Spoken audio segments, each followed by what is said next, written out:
At Morixa Tales, we believe in the power of storytelling. Our scripts weave together deep emotions and dramatic turns to deliver justice where it is most needed. Experience captivating mysteries where the truth eventually shines through, leaving a lasting impact on your heart and mind. For 5 years, I worked myself to exhaustion 17 hours a day to pay my husband's tuition, believing his degree was our shared future. On graduation day, he told me I wasn't invited. Family only, he said. That night, I saw the Instagram post him in his cap and gown pulling my sister into his arms, kissing her in front of everyone. The caption read, "She's the one who truly understands me, my future, my forever." My family's congratulations flooded the comments. I sat alone in a warehouse, invisible. But at the divorce hearing, I placed a thick envelope on the judge's desk. When she opened it, the entire courtroom fell silent. I'm grateful you clicked play. Before we dive in, tell me in the comments, are you watching this on your phone, laptop, or maybe during your commute? It means the world to connect with you. Fair warning, parts of this story are fictionalized for educational and emotional impact. Names and settings are coincidental, but the lessons I'm sharing, those matter deeply. It was a Tuesday night in June 2016 when my life changed forever, or at least that's what I thought at the time. Looking back now from the other side of everything that happened, I can see the truth more clearly. My life didn't change that night. It ended. Everything that came after the hope, the sacrifice, the love I thought was real was just a long, slow drowning. But I didn't know that yet. That night, in the fluorescent glare of the Northwestern Memorial ERI, thought I was being saved. I was wrong. The evening had started the way most of my evenings did, exhausted behind schedule and running on fumes. I'd clocked out of my medical transcription shift at 1 p.m. 8 hours of listening to doctors dictate patient notes. My fingers flying across the keyboard, my eyes burning from the screen. Then I'd grabbed a protein bar from the vending machine, chugged a lukewarm coffee, and headed to my second job at Stitch & Hem, a small alterations shop on Armitage Avenue in Lincoln Park. Fiona O'Malley owned the place. She was a 44-year-old Polish-American woman with auburn hair that she wore in a messy bun, laugh lines around her green eyes, and a no-nonsense attitude that had earned her a loyal customer base. She'd hired me 6 months earlier when I'd walked in asking if she needed help, not because I had experience, but because I'd sewn my own clothes as a teenager and figured I could learn the rest. "You look like you need the work," she'd said, bluntly sizing me up. "And I need someone who won't flake on me. You start Monday." I'd been grateful. The extra $1,650 a month kept me afloat. That Tuesday, we were working late to finish a rush order, a wedding party's worth of bridesmaid dresses that needed hemming by Friday. The shop smelled like lavender fabric softener and the faint metallic tang of sewing machine oil.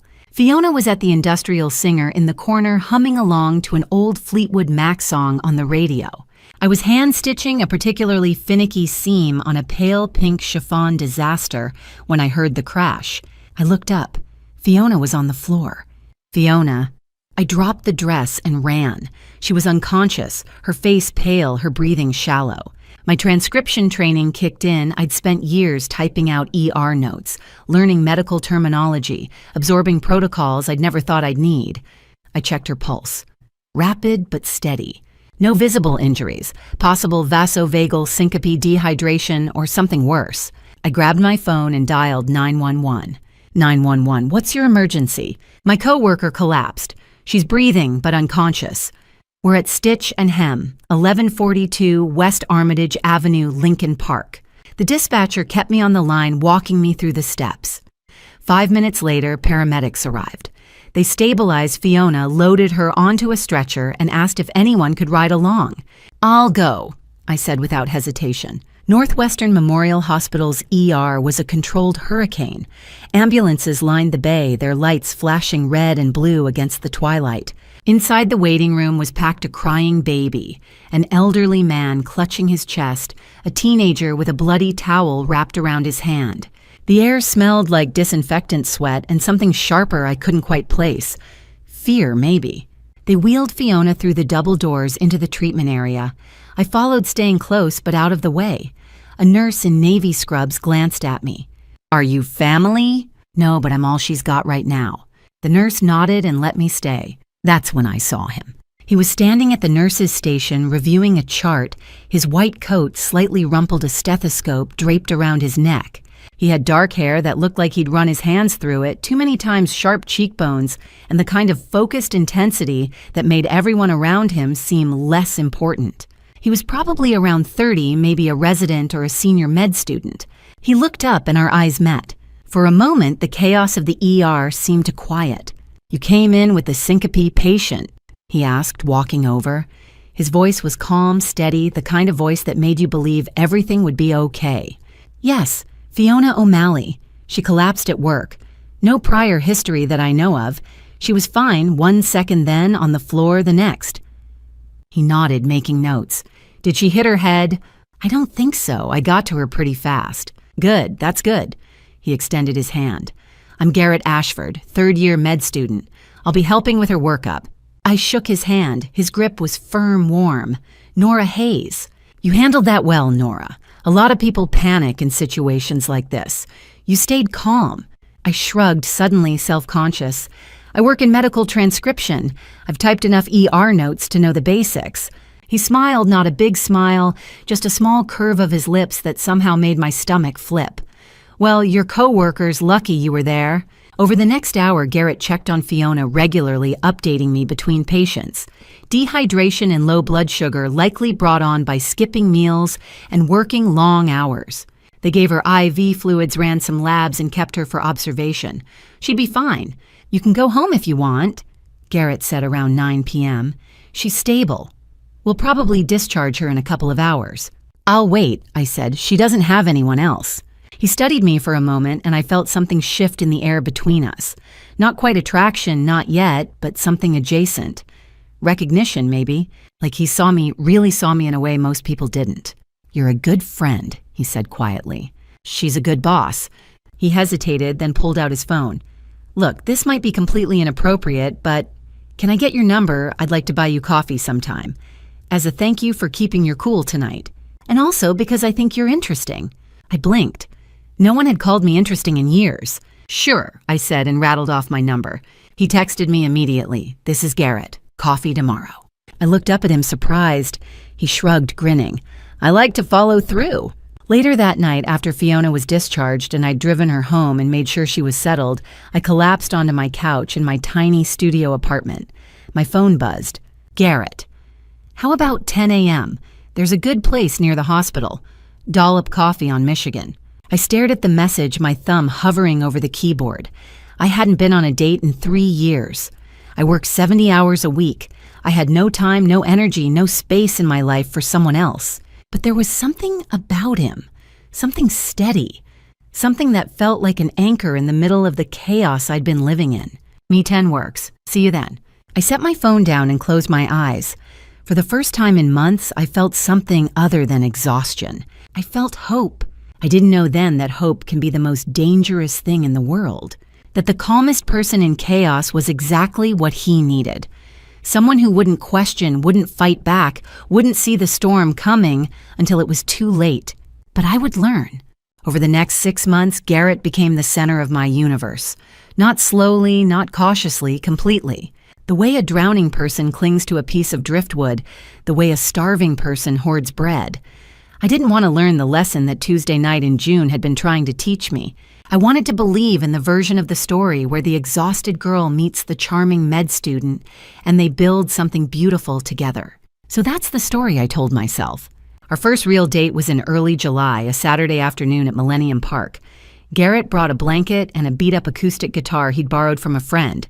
We sat near the Crown Fountain watching kids run through the water jets, and he played me a song, something folksy and half-forgotten that he claimed his father used to sing.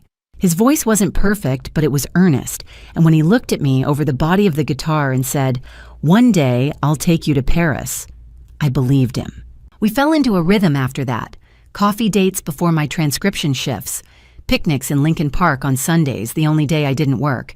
Late-night phone calls when he was on hospital rotations and I was finishing graphic design projects, both of us too tired to talk but unwilling to hang up. I started bringing him homemade meals during his shifts, pasta soup sandwiches wrapped in foil, because I'd noticed he survived on vending machine snacks and energy drinks. "You don't have to do this," he'd say, but he always ate every bite. "I like taking care of people," I'd reply, and I did. It made me feel useful, needed, like I mattered to someone in a way I hadn't in years. In July, Garrett stopped by Stitch and Hem to pick me up after my shift. Fiona was locking up the register, and she watched him through the window as he leaned against his beat-up Honda Civic, scrolling through his phone. "That's the med student," she asked, her tone neutral. "Yeah, Garrett." She hummed noncommittal. "He's handsome. Charming, I'm sure." "He is," I said, a little defensive. Fiona turned to look at me, her green eyes sharp. "Just watch his actions, Nora, not his words. Words are cheap. Actions cost something." I nodded, but I didn't really hear her. I was too busy replaying the way Garrett had kissed me goodbye that morning, his hand cupping the back of my head like I was something precious. In August, everything shifted. Garrett had applied to Northwestern's cardiology fellowship program, one of the most competitive in the country. He'd been waiting for months to hear back, pacing his tiny studio apartment, checking his email every 5 minutes. When the acceptance letter finally came, he called me at work, breathless and elated. "I got in, Nora, I got in." I'd screamed so loud my manager came running. That night, we celebrated at a dive bar in Wicker Park. 3 beers and Garrett's excitement dimmed, and he got quiet. "What's wrong?" I asked. He stared at his bottle.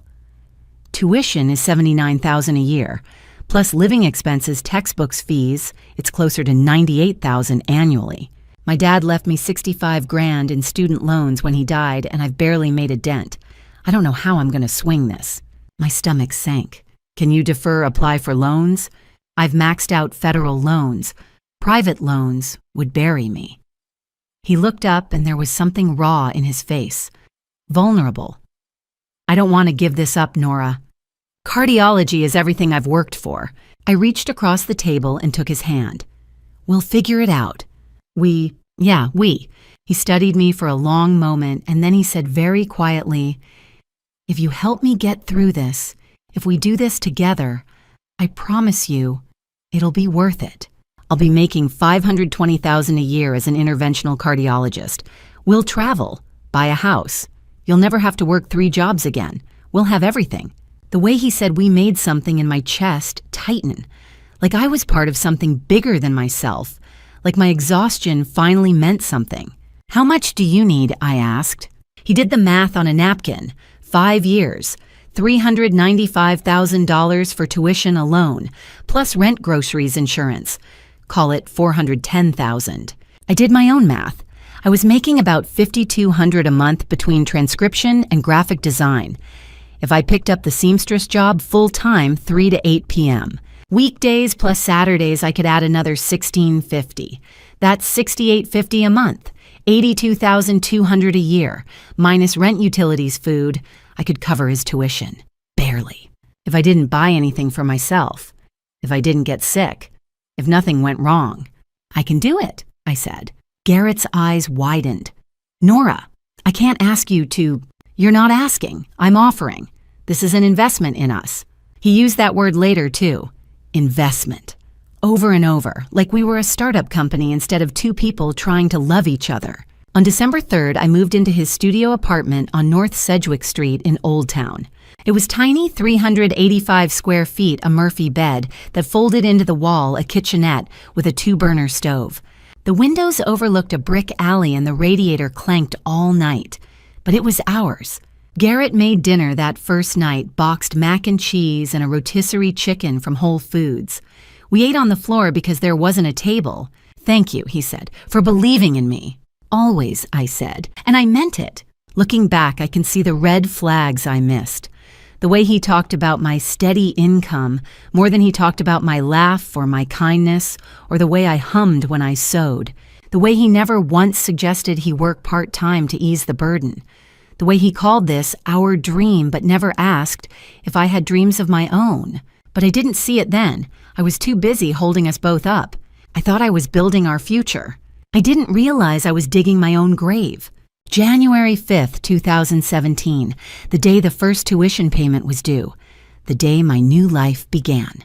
I sat at our fold-out desk in the studio apartment, the laptop glowing in the pre-dawn darkness, my fingers hovering over the keyboard. Northwestern's payment portal was open.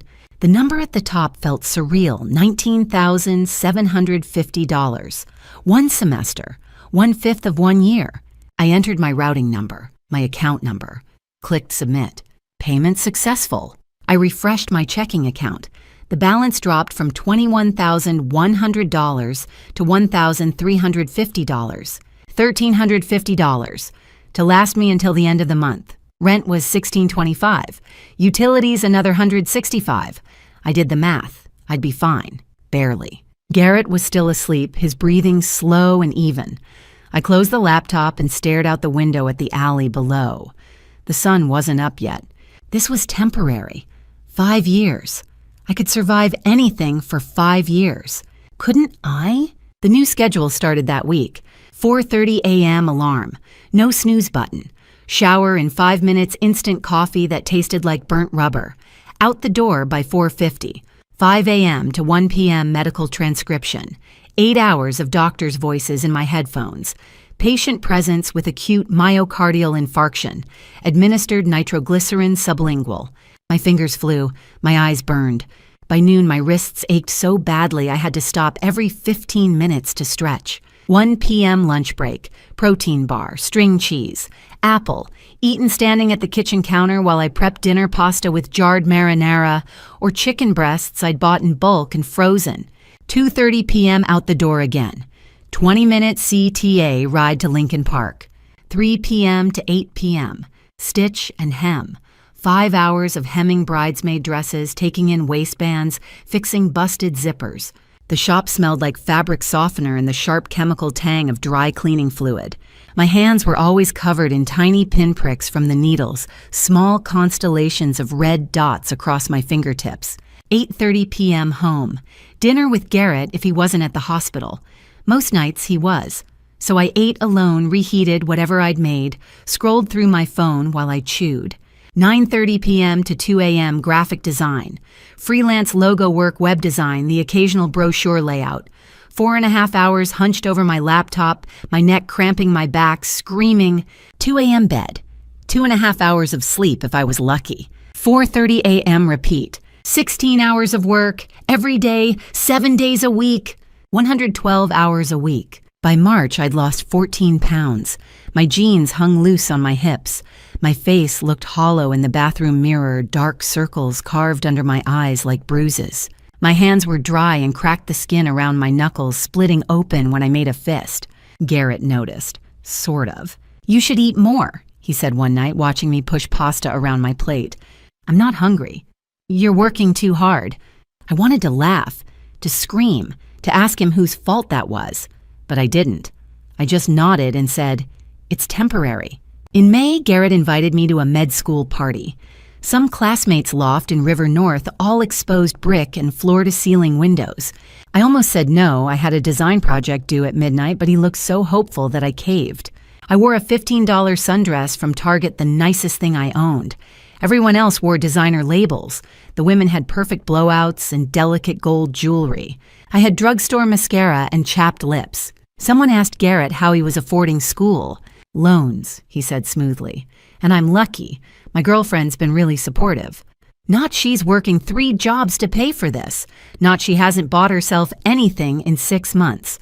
Just supportive." I stood there with a plastic cup of cheap wine and smiled until my face hurt. In July, I stabbed myself with a needle at stitch and hem. Not a little prick, a deep, clean puncture through the pad of my index finger, straight into the nail bed. Blood welled up shockingly red against the white chiffon I'd been hemming. Fiona saw me wrapping my finger in paper towels and marched over her face tight with worry. "That's the 3rd time this month, Nora." "I'm fine."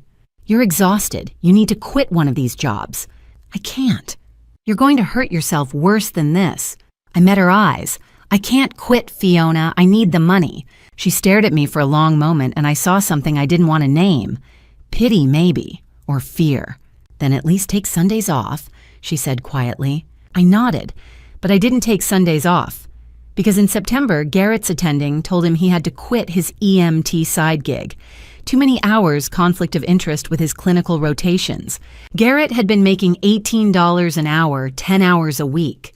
$180 I suddenly had to replace. So I added Sunday morning transcription shifts, 8 more hours. My new total, 120 hours a week. My sleep dropped to 2 hours a night. In December, I updated the wall calendar above our desk. I'd been crossing off days with a red Sharpie counting down. 365 days down, 1,460 to go. I stood there staring at all those crossed out squares and I felt something crack inside me. Not break, not yet, just crack. My weight had dropped to 103 pounds. My hair was thinning. I'd started losing clumps of it in the shower, dark strands, circling the drain like accusations. My hands shook when I held my coffee cup. My vision went blurry sometimes, just for a few seconds, like my brain was buffering. Garrett kissed the top of my head when he saw the calendar. 1 down, 4 to go, he said. Then it gets easier. I wanted to believe him. I told myself it was temporary, just 5 more years. I could survive anything for 5 years. Couldn't I? Thanksgiving 2016. Garrett wanted to meet my family. I should have said no. I'd spent 24 hours making excuses in my head. They're complicated. My dad's difficult. My mom plays favorites. My sisters and I aren't close. But Garrett had been so persistent, so earnest, insisting that meeting my family was an important step, that it mattered to him. And I was too tired to fight. So I said yes. I regretted it the moment we pulled up to my parents' house in Oak Park.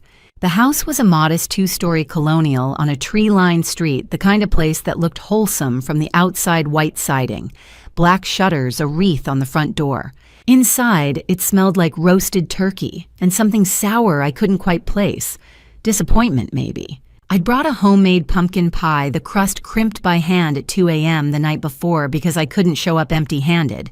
My mother Judith took it from me at the door without looking at it. "You look exhausted, honey," she said, her voice pitched just loud enough for everyone to hear. "Are you eating?" Judith Carson was 61, a retired ER nurse with steel gray hair cut into a sharp bob and the kind of smile that never reached her eyes. She'd spent 26 years taking care of other people's families and somehow managed to neglect her own. "I'm fine, Mom. You've lost weight." She turned to Garrett, her expression softening. "You must be Garrett. Nora's told us so much about you. Come in, come in. My husband's in the living room." Russell Carson was sitting in a leather recliner, a bottle of Budweiser in one hand, the TV on mute.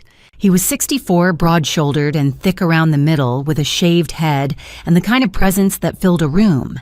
He'd been a Chicago Police Department sergeant for 26 years, Patrol Division, then Property Crimes Unit. Then retired early on a disability pension after a knee injury sustained during a foot chase in 2014. What I did understand was that he had a gambling problem.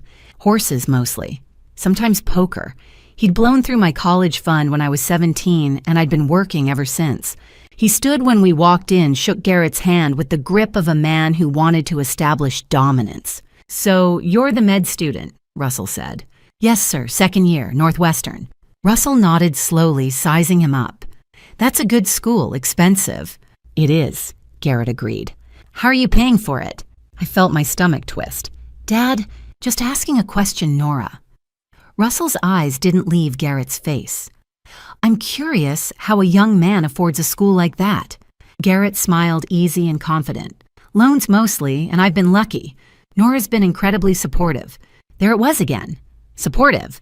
Not she's paying for it, not I couldn't do this without her, just supportive. Russell seemed satisfied. He sat back down, took a swig of his beer. Good, a man should have a woman who supports him. My older sister Bethany arrived 20 minutes later, stumbling through the front door with a bottle of wine already half empty. She was 42, rail thin with dull blonde hair and shadows under her eyes that matched mine. She'd been in and out of rehab for opioid addiction since she was 25 stints, the last one ending 3 months ago. She was unemployed, living in a halfway house in Pilsen, barely holding on. She hugged me too tight, her breath sharp with alcohol. "Hey, Norrit," she whispered. "You look like shit." "Thanks, you too." She laughed a brittle sound and pulled back to look at Garrett. Her smile faded. "So this is him. This is Garrett." She stared at him for a long moment, and I saw something flicker across her face. Recognition, maybe. Or warning. Run while you can, she said quietly. Bethany. She turned away, heading for the kitchen. I need another drink. Scarlett arrived last, making an entrance the way she always did. She was 32, 5'7", with long blonde hair that fell in perfect waves, a body honed by years of personal trainer, and the kind of confidence that came from being told you were beautiful your entire life. She taught personal trainer 4 times a week at a boutique studio in Wicker Park and had 16,200 Instagram followers who watched her post photos of green smoothies and sunrise. Beach poses. She was wearing a red bodycon dress that left nothing to the imagination heels that clicked across the hardwood floor, and a smile that was all teeth. You must be Garrett, she said, extending her hand. Her nails were painted a glossy crimson. I've heard so much about you. Garrett shook her hand, holding it a beat too long. All good things, I hope. Of course. Scarlett's eyes flicked to me just for a second, and I saw something cold in them. Then she turned back to Garrett, laughing at something he hadn't even said yet, touching his arm lightly. Nora's been keeping you a secret. That's not very nice of her. I stood there holding my mother's casserole dish and felt something in my chest tighten. Dinner was worse. We sat around the table, Russell at the head, Judith at the foot, Scarlett next to Garrett me. Across from them, Bethany at the far end, refilling her wine glass every 10 minutes. The turkey was dry, the mashed potatoes were lumpy, and the conversation was a minefield. Russell spent the meal interrogating Garrett about his future. So cardiologists, what do they make? 400,005. Garrett cut his turkey carefully. Starting salary is around 520, but within 5 years you're looking at 658,000. More if you specialize. Russell and Judith exchanged a look. I knew that look. It was the same one they'd given each other when Scarlett got her personal trainer certification, when she landed her first sponsor deal. It was the look that said, this one's valuable. Scarlett leaned forward, her hand brushing Garrett's arm again. Wow, Nora, you really hit the jackpot. You better hold on to him. Everyone laughed, except me. And Bethany, who was staring into her wine glass like it held the answers to questions she hadn't asked yet. After dinner, I volunteered to do the dishes. Anything to get out of that room. I stood at the sink scrubbing gravy off plates and heard my mother and Scarlett talking in the hallway. He's handsome, Judith said, and smart. She's lucky. She is, Scarlett agreed, then quieter. But luck runs out. Judith laughed. You could have any man you want, sweetheart. Don't settle. I gripped the edge of the sink so hard my knuckles went white. On the drive home, Garrett wouldn't stop talking about my family. Your dad's intense, but I like him. Your mom's sweet. And Scarlett, wow. She's really got her life together, huh? 16,200 followers. That's impressive. I stared out the window at the passing streetlights, Bethany's words echoing in my head. Run while you can.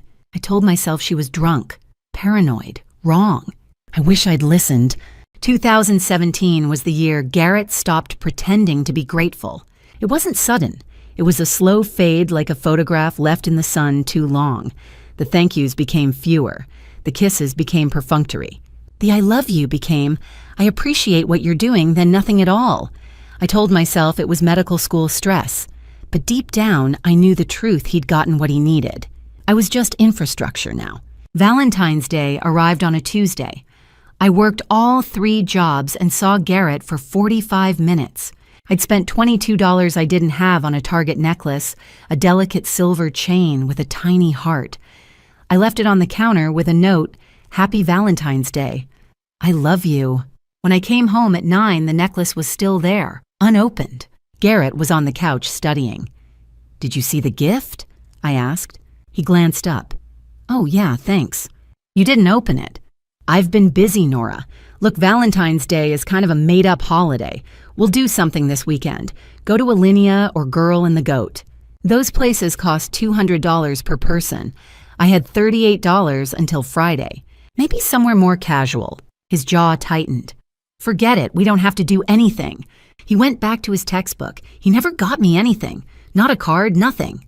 In March, Garrett introduced the pills. You're so stressed, he said one night, watching me rub my temples after a 12-hour shift. You need something to help you relax. He pulled out a small amber bottle. White pills, round and unmarked. What is it? Stress relief blend. Valerian root, GABA melatonin. All plant-based. Med students swear by it during boards. It'll help you sleep. There was no label, no ingredients list. Where'd you get it? Online, wellness site. Trust me, it's safe. I was too tired to ask more questions. How many do I take? 2 before bed. That night, I swallowed 2 pills. Within 20 minutes, heaviness settled over me, warm and thick. My thoughts slowed. I slept for 4 hours straight, the longest in months. I didn't know I'd just taken 15 milligrams of lorazepam and 3 milligrams of zolpidem. I didn't know Garrett was poisoning me. In April, I found the texts. Garrett's phone was on the counter, unlocked. A message from Scarlett, missed you at personal trainer yesterday with a kissy face. I opened the thread. Garrett, sorry, got stuck at the hospital. I'll make the next class. Promise. Scarlett, you better. I need my favorite partner with a muscle emoji. Garrett, your only partner, you mean. Scarlett, smirking face. Weeks of messages, flirty, too familiar. When Garrett came home, I held up the phone. What's this? He glanced at the screen. It's Scarlett, your sister. Why are you texting her like this? Like what? Like you're flirting. He sighed like I was a child. Nora, she's your sister. She invited me to personal trainer. I went twice. It's not a big deal. She sent you a kissy face. She sends everyone kissy faces. You're being paranoid. I'm not. You're jealous of your own sister. Do you hear yourself? The way he said it so calm made me feel crazy. I don't like it. Noted. He took his phone back. I have an exam tomorrow. I need to study. The conversation was over. By May, I was taking the pills every night. By June morning, too. 2 before bed. 2 when I woke. Garrett said it was fine. But the pills made me feel strange. My thoughts were slow, like wading through mud. I forgot why I walked into rooms. My hands trembled. Twice I fell getting out of bed, my legs giving out. I told myself it was exhaustion. It never occurred to me it was the pills. In July, Bethany overdosed. She'd been sober for 8 months. Then she wasn't. I got the call at 3 a.m. Northwestern Memorial ICU. I threw on clothes and drove hands shaking. She looked so small in that bed. Oxygen mask, IV lines. She pulled the mask down when she saw me. Nora, don't talk, rest. I saw him. Saw who? Garrett, last week, at a bar in Wicker Park, with a blonde girl, not Scarlett, younger. They were kissing. My stomach dropped. Bethany, you were high. I wasn't high yet. I saw him, Nora, I swear. All I could think was, she's hallucinating, paranoid, wrong. You need to rest, I said. She closed her eyes. A tear slid down her cheek. I left and drove home and said nothing to Garrett. By September, Garrett had stopped saying, I love you altogether. Now it was, I appreciate what you're doing. Transactional, mechanical. By November, I was $27,500 in credit card debt. I sat at the kitchen table staring at the statements. Garrett walked in. What's wrong? I'm drowning. I need help. With what? Money, the credit cards. He shrugged. Then make more money. I can't work, Nora. I have to study. That's the whole point. And he walked away. On December 22nd, I collapsed at stitch and hem. One moment, threading a needle. The next, the room tilted sideways and I was on the floor. Fiona was there instantly. Nora, can you hear me? I'm fine, low blood sugar. You need to see a doctor. I'm fine. But I wasn't. That night, desperate for the fog to lift, desperate to feel calm, I doubled my dose. 4 pills, 60 milligrams total. I didn't know I was poisoning myself. I just knew I needed to survive. 2018, the year my sister became the other woman and no one pretended otherwise. In January, I found the personal trainer mat. A Lululemon mat, reversible navy and gray rolled up in the corner of our bedroom. $145 retail. I knew because I'd looked at them once months ago before realizing I couldn't afford to spend that much on exercise equipment. There were initials embroidered on the strap, SC. I held it up when Garrett came home. What's this? He barely glanced at it. Scarlett left it after she visited last week. She was here. Yeah, she stopped by to drop off some mail your mom wanted you to have. We did a quick personal trainer session. No big deal. It was a big deal, but I didn't have the energy to fight. In March, Northwestern hosted its annual cardiology gala at Navy Pier. Black tie, 500 guests, a celebration of the program's top residents and students. Garrett had been talking about it for weeks. I'd assumed I was going with him.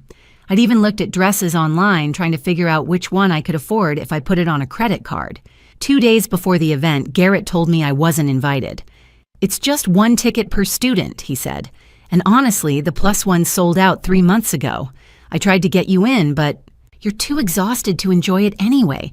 You'd spend the whole night wanting to go home." "I could try. It's fine.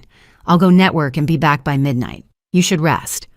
I watched him leave that Saturday night in a rented tuxedo. He looked like someone I used to know. When he came home at 2 a.m., he smelled like expensive perfume. In April, the photos hit Instagram. Scarlett posted them herself, a carousel of images from the gala. Her in a gold sequined gown, Garrett in his tux, the two of them on the Navy Pier rooftop with the Chicago skyline glittering behind them. She'd tagged him in every photo. The caption read, "So proud of this one. #MyGenius, #proud of you." 3 of my friends texted me screenshots within an hour. I stared at the photos until my vision blurred. In every single one, Garrett was looking at her. Not the camera, her. By June, Garrett's med school cohort had fully absorbed the narrative that Scarlett was his girlfriend. I found out when I ran into one of his classmates at a coffee shop near the hospital. The guy, I think his name was Jason, looked confused when I introduced myself as Garrett's fiancé. "Oh," he said slowly. He brings Scarlett to everything. Study groups, happy hours. I just assumed." He trailed off. I felt my face burn. "Are you his roommate or something?" he asked. I left without answering. July 4th, my parents' annual barbecue. I almost didn't go, but Garrett insisted. "It's important to stay connected to family," he said, which was rich coming from the man who'd ghosted his own mother for 2 years. The moment we arrived, Judith zeroed in on me. "Nora, honey, have you gained weight?" She said it loud enough for everyone on the patio to hear. I'd lost 18 pounds since the previous summer. I was down to 101. "No, Mom." Well, you look heavy." Russell was manning the grill, and Garrett gravitated toward him, immediately beer in hand. I heard Russell's voice carry across the yard. "Scarlett's really building something, her personal trainer business. Got sponsors now. 19,500 Instagram followers. Smart girl." Garrett nodded. "She's got a great head for business." "Not like Nora," Russell said and laughed. I stood by the picnic table holding a plate of potato salad I couldn't eat and felt invisible. On August 10th, a receipt fell out of Garrett's wallet while he was in the shower. I picked it up off the bathroom floor. Movado, $680. Purchased August 3rd. A watch. Stainless steel with a blue dial. My birthday had been August 9th. He hadn't mentioned it. 2 days later, we went to my parents' house for Scarlett's 34th birthday dinner. She opened gifts at the table, a yoga retreat voucher from my parents, a set of resistance bands from Bethany, a gift card from me. Then Garrett handed her a small turquoise box. Scarlett's eyes lit up. She opened it and I watched her face transform. The watch. Sleek and glittering, catching the light as she held it up. "Garrett, this is too much," she said, but she was already fastening it around her wrist. "You deserve it," he said. She leaned over and kissed his cheek. My mother beamed. My father raised his beer in a mock toast. Bethany stared at her plate. I sat there, my hands folded in my lap, and said nothing. The next day, I confronted him. "You spent $680 on my sister," I said, my voice shaking. "But you didn't get me anything for my birthday." "I forgot your birthday, Nora. I'm sorry. I've been slammed with rotations." "You didn't forget hers." He sighed. "She appreciates nice things. You're too practical for jewelry. You just tell me it was a waste of money." "Because it is a waste of money. We're broke." "We're not broke. You're broke. I'm going to be making $520,000 in 2 years. This is temporary." I stared at him. "I've been telling myself that for 3 years." "And then keep telling yourself, because it's true." He grabbed his keys. "I'm going to the library." He didn't come home until morning. By September, Scarlett was at our apartment 3 times a week. Personal trainer sessions, Garrett called them. They'd roll out their mats in the living room. Hers, the expensive one, his a cheap one from Target. I'd bought him in 2016 and spent an hour doing poses and laughing while I worked in the bedroom, headphones on trying to drown them out. One night in October 2019, I walked into the living room to get water and found them in a partner pose, her back pressed against his chest, his hands on her hips. They didn't notice me. I went back to the bedroom and cried so quietly they never heard. That same month, I started experiencing strange health issues, dizziness, memory lapses, falls. I thought it was exhaustion. I didn't know it was the beginning of the end. By December, I weighed 95 pounds. My clothes hung off me. My hair was falling out in clumps. I'd fallen twice in the past month, once at Stitch and Hem, once getting out of the shower. Both times, my legs had just given out like someone had cut the strings holding me upright. The pills were the only thing keeping me functional. 4 a day now, sometimes 6. I knew I was addicted. I knew they were making me worse. But I couldn't stop. If I stopped, I'd have to feel everything. And I couldn't afford to feel. I'd invested 3 years, $255,000, every ounce of strength I had. I couldn't quit now. The finish line was so close. Just 2 more years. I could survive 2 more years. Couldn't I? But in the back of my mind, Bethany's words from Thanksgiving echoed. When are you planning to open your own cardiology practice? I'd asked Garrett one evening, trying to picture a future where all of this made sense. He'd looked at me like I was a stranger. I don't know, Nora. Maybe never. Maybe I'll just work for a hospital system. Does it matter? It did matter. Because if he never opened a practice, if he never became the success he'd promised, then what had any of this been for? But I didn't say that. I just nodded and went back to work. March 2019, the month Garrett stole my future. On March 12th at 10:47 a.m., while I was transcribing a cardiology consult and Garrett was supposedly studying at the Northwestern Library, he opened my laptop. He navigated to my Fidelity 401k account password saved in Chrome because I trusted him and pulled up the withdrawal form. He'd been planning this for weeks, maybe months. I found the evidence, later practice signatures, on a notepad, scanned copies of my old checks, research on penalties and tax implications. He filled out the form with surgical precision. Account number, social security number, withdrawal amount, full balance $54,200. Reason for withdrawal, financial hardship. Then he forged my signature. Not freehand. He'd traced it from an old rent check, layering the lines until it looked almost real. Almost. The form required notarization. Garrett had thought of that too. He'd stolen a notary stamp from a woman named Jennifer Walsh, a retired notary public in Naperville, whose license had expired in December 2018. She'd filed a police report in January when she discovered the theft, but the Chicago PD had more pressing cases than a stolen rubber stamp. Garrett pressed the stamp onto the form. It left a clean impression: Jennifer Walsh Notary, Public State of Illinois, license number 1L4782, expires December 30th, 2018. He scanned the form, uploaded it, and submitted. At 11:14 a.m., Fidelity processed the request. By March 15th, $54,200, everything I'd saved since I was 23, every automatic deduction from every paycheck for 8 years was gone. After taxes and early withdrawal penalties, $38,800 landed in account number 6294, a joint account Garrett had opened in February with Scarlett. I didn't know it existed. I didn't know any of it.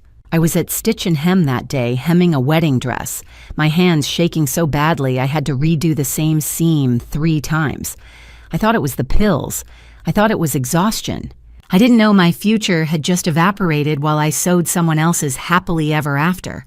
The spending started immediately. On April 2nd, Garrett wired $42,500 to Lakeshore East Realty as a down payment on a $1.45 million condo. Unit 2204 at 450 East Waterside Drive. Floor-to-ceiling windows overlooking Lake Michigan. 2 bedrooms. Granite countertops. The kind of place I'd never be able to afford even if I worked 3 jobs for the rest of my life. The deed listed 2 owners, Garrett Ashford 65%, Scarlett Carson 35%. On April 8th, Garrett walked into Tiffany & Company on Michigan Avenue and spent $22,800 on a 1.5-carat platinum engagement ring. The jeweler engraved the inside of the band G plus S forever, not G plus N, G plus S. On April 10th, Garrett booked a suite at the Virgin Hotel Chicago. 2 nights, $2,750. On April 11th, he bought 2 round-trip tickets to San Francisco and reserved a convertible for a 4-day wine tour through Napa Valley. Total cost $6,200. I found the receipts later buried in his email. But in April 2019, I was sitting at home eating ramen for the 3rd night in a row, telling myself things would get better once he graduated. My car broke down that month. The transmission in my 2013 Toyota Corolla just gave up the way everything in my life seemed to be giving up. The mechanic said it would cost $1,485 to fix. I asked Garrett for help. He was packing for a study weekend in Michigan, which I later learned was the Napa trip. He didn't even look up. "Take the bus," he said. "Garrett, I work 3 jobs. I can't take the bus to all of them. The timing doesn't..." "Then figure it out. I can't work Nora. That's the whole point of this. You knew what you were signing up for." From December through March, I rode the CTA Red Line through Chicago winters. 15-degree mornings with wind chill below 0. I waited at outdoor platforms, my hands numb, even in gloves, my face raw from the cold. I was late to shifts. I lost freelance clients because I couldn't make deadlines. But I kept going because what else could I do? On July 18th, Bethany called me. She'd been sober for 6 months, living at the halfway house in Pilsen, working part-time at a coffee shop. She'd gone to our parents' house to pick up some old mail, and while she was in the bathroom, she overheard a phone call. It was Dad and Garrett. She told me, her voice shaking. They were in the kitchen. I heard Dad say $2.8 million. That's the max policy. We make it look natural. She's already falling apart. No one will question it. My heart stopped. Bethany. Then Garrett said, she's taking the pills every day. She's having falls. Cognitive issues. If the car thing doesn't work, I'll just increase the dose. It'll look like accidental overdose or a seizure. Natural causes. I gripped the phone. You're imagining things. I'm not Nora. I swear to God I heard, you've been under a lot of stress. You're in recovery. Sometimes the brain... I know what I heard. I closed my eyes. I wanted to believe her, but if I believed her, I'd have to accept that the man I'd spent 4 years sacrificing for the man I'd given everything to was planning to kill me. And I couldn't accept that. It was too big, too impossible. I have to go, I said quietly. I have a shift. Nora, please. I hung up. In September, Garrett increased my pill dose. You're getting worse, he said, watching me drop a coffee cup for the 2nd time that week. You need more. I was taking 6 pills a day by October. My thoughts moved like sludge. I forgot appointments. I forgot conversations. I'd stand in the middle of a room and have no idea why I was there. I fell twice in October, once at stitch and hem, collapsing in the middle of pinning a hem. Fiona caught me before I hit my head on the sewing table. Once at home, getting out of the shower, my legs just buckling. Garrett heard the crash and came running, but all he said was, "You need to be more careful." My primary care physician, Dr. Michael Reynolds, was alarmed when I came in for a routine checkup. He wanted to refer me to a neurologist. "You're showing signs of cognitive impairment," he said gently. "Early onset dementia, maybe, or a neurological disorder. We need to rule out..." Garrett cut him off. "It's just stress. She's working too much. She'll be fine once I graduate." Dr. Reynolds looked at me. "Is that what you think, Nora?" I nodded because Garrett was sitting right there, and I didn't know how to say anything else. By December, I weighed 92 pounds. My hair had thinned so much I could see my scalp. My hands shook constantly. I failed a cognitive screening test at Dr. Parker's office couldn't remember 3 words. After 5 minutes, couldn't draw a clock face correctly. I didn't know my retirement was gone. I didn't know the ring that should have been mine was sitting in a velvet box in Garrett's sock drawer, engraved for my sister. I didn't know I was worth $2.8 million dead and nothing alive. But I was about to find out. March 2020. COVID-19 hit Chicago, and Scarlett moved in. On March 15th, Governor Pritzker issued a statewide stay-at-home order. By 5 p.m., Stitch and Hem had locked its doors. Fiona called me crying. "I don't know when we'll reopen," she said. "I'm so sorry, Nora. $1,650 a month gone. I was down to transcription and graphic design. $5,100 a month before taxes, $4,200 after. Rent was $1,950. Utilities, groceries, Garrett's expenses. I did the math and felt the walls close in. On March 20th, Garrett came home from the hospital and made an announcement. I talked to Scarlett. She's scared to be alone during lockdown. I told her she could stay here, just temporarily, until things calm down.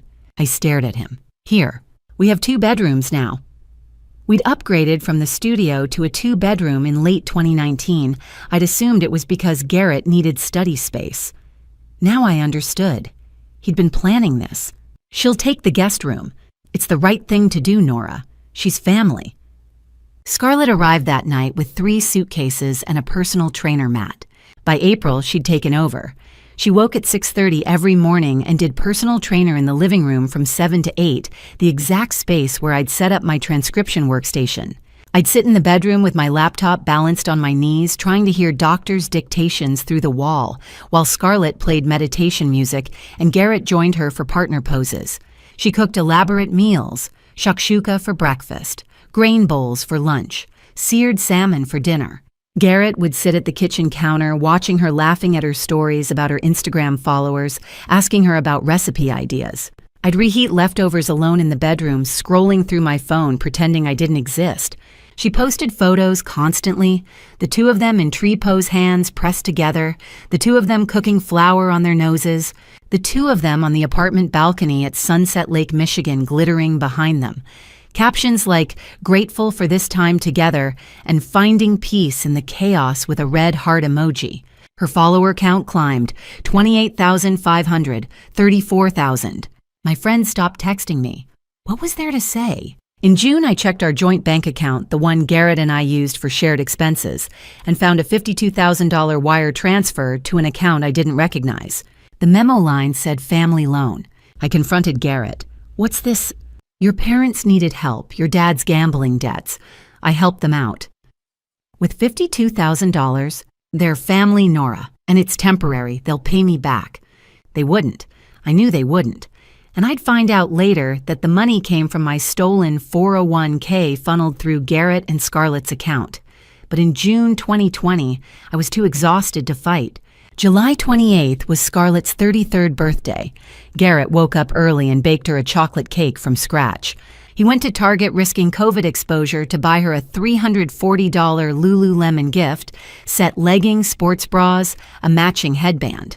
That night, they ate cake on the couch, laughing, while I worked in the bedroom on a logo design due at midnight.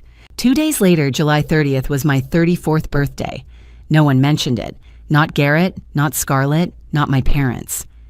Bethany sent a text at 11 p.m. "Happy birthday. I love you. Please get out of there."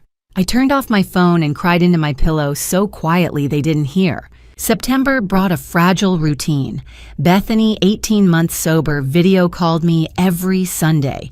She was working at the coffee shop in Pilsen, living in a small apartment, rebuilding her life.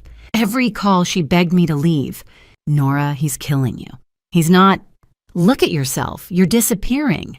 I'd glance at my reflection in the phone screen. Hollow cheeks, dull eyes, hair so thin I could see scalp. "I'm fine." "You're not fine. Please, just leave. Stay with me. I have a couch."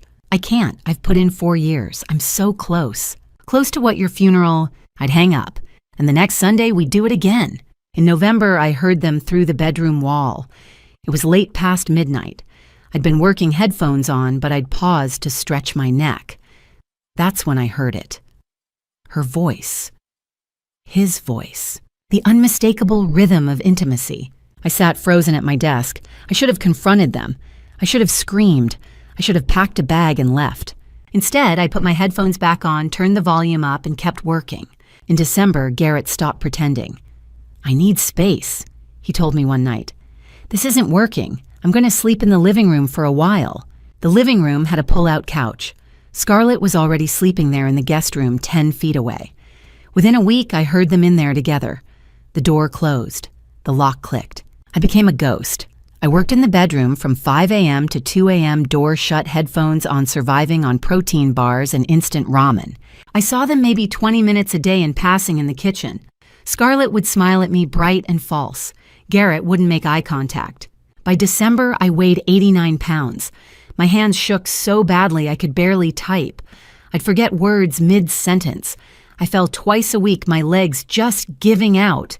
I was taking 6 pills a day now. Garrett had left a new bottle on my desk in November. No explanation, just the amber glass and the white pills. I was a ghost in my own home, but I kept working, kept paying, kept hoping that when he graduated, he'd remember who'd sacrificed everything. I was wrong. January 2021. I was planning Garrett's graduation party. He was planning how to erase me. I didn't know that yet. I still believed that once medical school ended and the pressure lifted, we would find our way back to each other. I spent nights on Pinterest saving ideas for a small celebration we could afford, homemade appetizers, a grocery store cake, maybe a few classmates and professors. I wanted him to feel seen and loved. I didn't realize he already felt that way, just not because of me. On January 15th, I came home early from a transcription shift. Garrett was at the hospital. His laptop sat open on the kitchen table, unlocked. I moved toward it to close the screen and froze. The browser tabs read like instructions for a disappearance. Engagement ring Chicago. How to divorce without alimony Illinois. Best restaurants for proposals? Chicago, can you remarry before divorce is final? My hands shook as I opened his search history. December 23rd. Tiffany engagement rings under $25,000. January 3rd, quickest way to dissolve marriage. January 10th, how to prove financial independence, divorce. I didn't confront him. I took screenshots. I emailed them to myself under one subject line, evidence. Some part of me already knew I would need it. March 12th, 2021, graduation day. 3 days earlier, he told me I wasn't invited, COVID restrictions, limited seating, immediate family only. But I'm your wife, I said. He kissed the top of my head without looking at me. It'll be boring, just speeches. You've been working so hard. Rest. I believed him. That evening, while stacking boxes at the warehouse, my phone buzzed. Scarlett had posted on Instagram. I almost ignored it, but I clicked.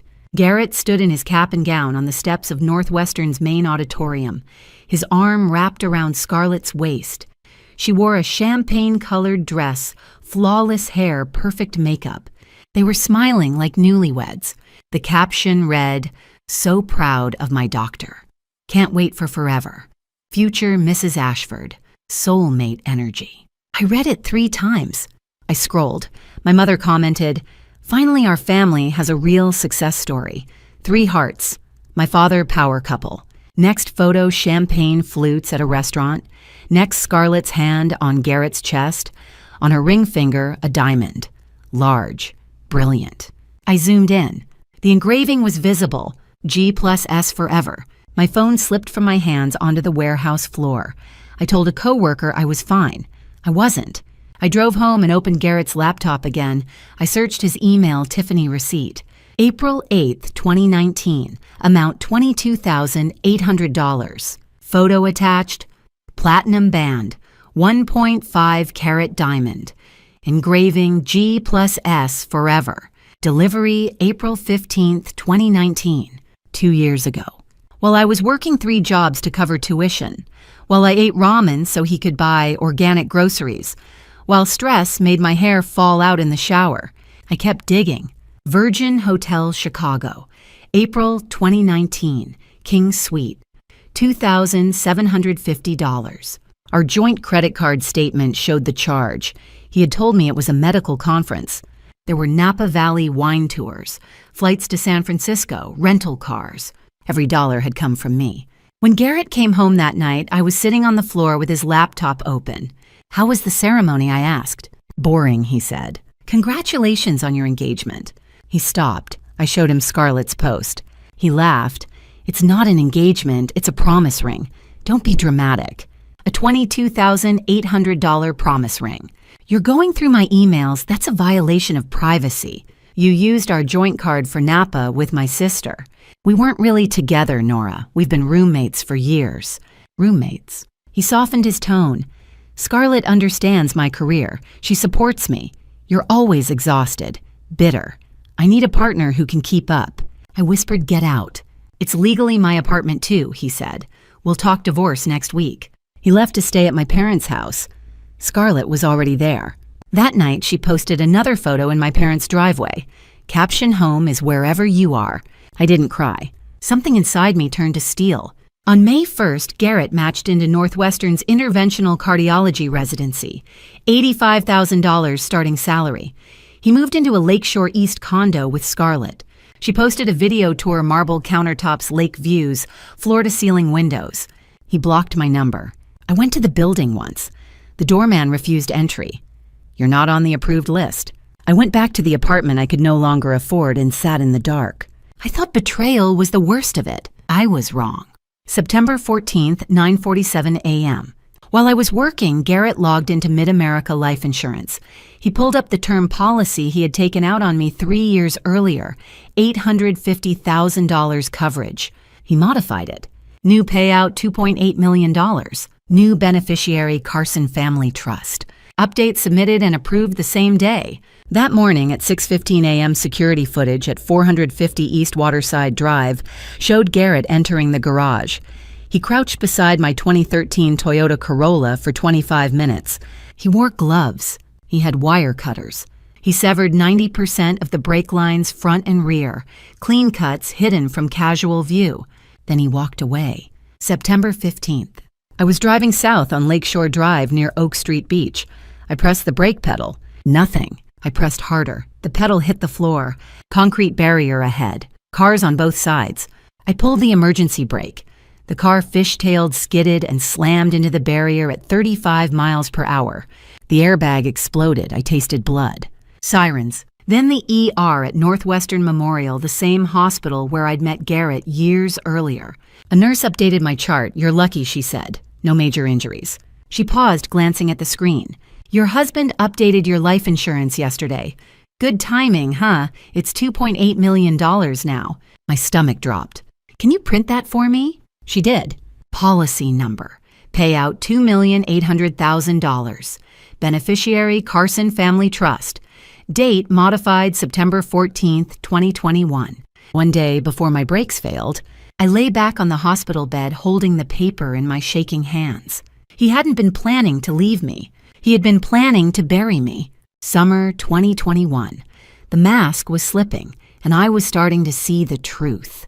By July, I'd been living alone in our 2-bedroom apartment for 8 weeks. Garrett had moved out in May, taking half the furniture, most of the kitchenware, and every photograph we'd ever taken together. The walls were bare. The silence was deafening. And for the first time in 5 years, I could hear myself think. The pills were still there. 3 amber bottles lined up on my nightstand like soldiers. I took 4 a day now, 2 in the morning, 2 before bed. Garrett had left them behind with a note. Keep taking these. You need them. I didn't question it. I never questioned him. But something was changing. The fog in my head was starting to lift just a little like morning mist burning off a lake. I'd catch myself mid-task transcribing a medical note, hemming a dress at stitch and hem, and wonder, when did I last eat? When did I last shower? Why can't I remember yesterday? On July 2nd, I weighed myself for the first time in months, 84 pounds. I stared at the number on the scale, then at my reflection in the bathroom mirror. Hollow cheeks, sunken eyes, hair so thin I could see my scalp in places. I looked like a ghost. I called Bethany. Nora. Her voice was cautious. We hadn't spoken since April when I'd told her I was handling things and didn't need help. Are you okay? I don't know, I said. My voice sounded strange, thin, like it might blow away. I think something's wrong with me. What do you mean? I can't remember things. I fall all the time. My hands shake. I stopped. The words felt too big, too scary. I think I'm dying. Bethany was at my apartment within 40 minutes. She took one look at me and burst into tears. Oh my God, Nora, what has he done to you? I'm fine, I said automatically. But even as I said it, I knew it was a lie. Bethany walked through the apartment taking inventory. Empty ramen cups piled on the counter.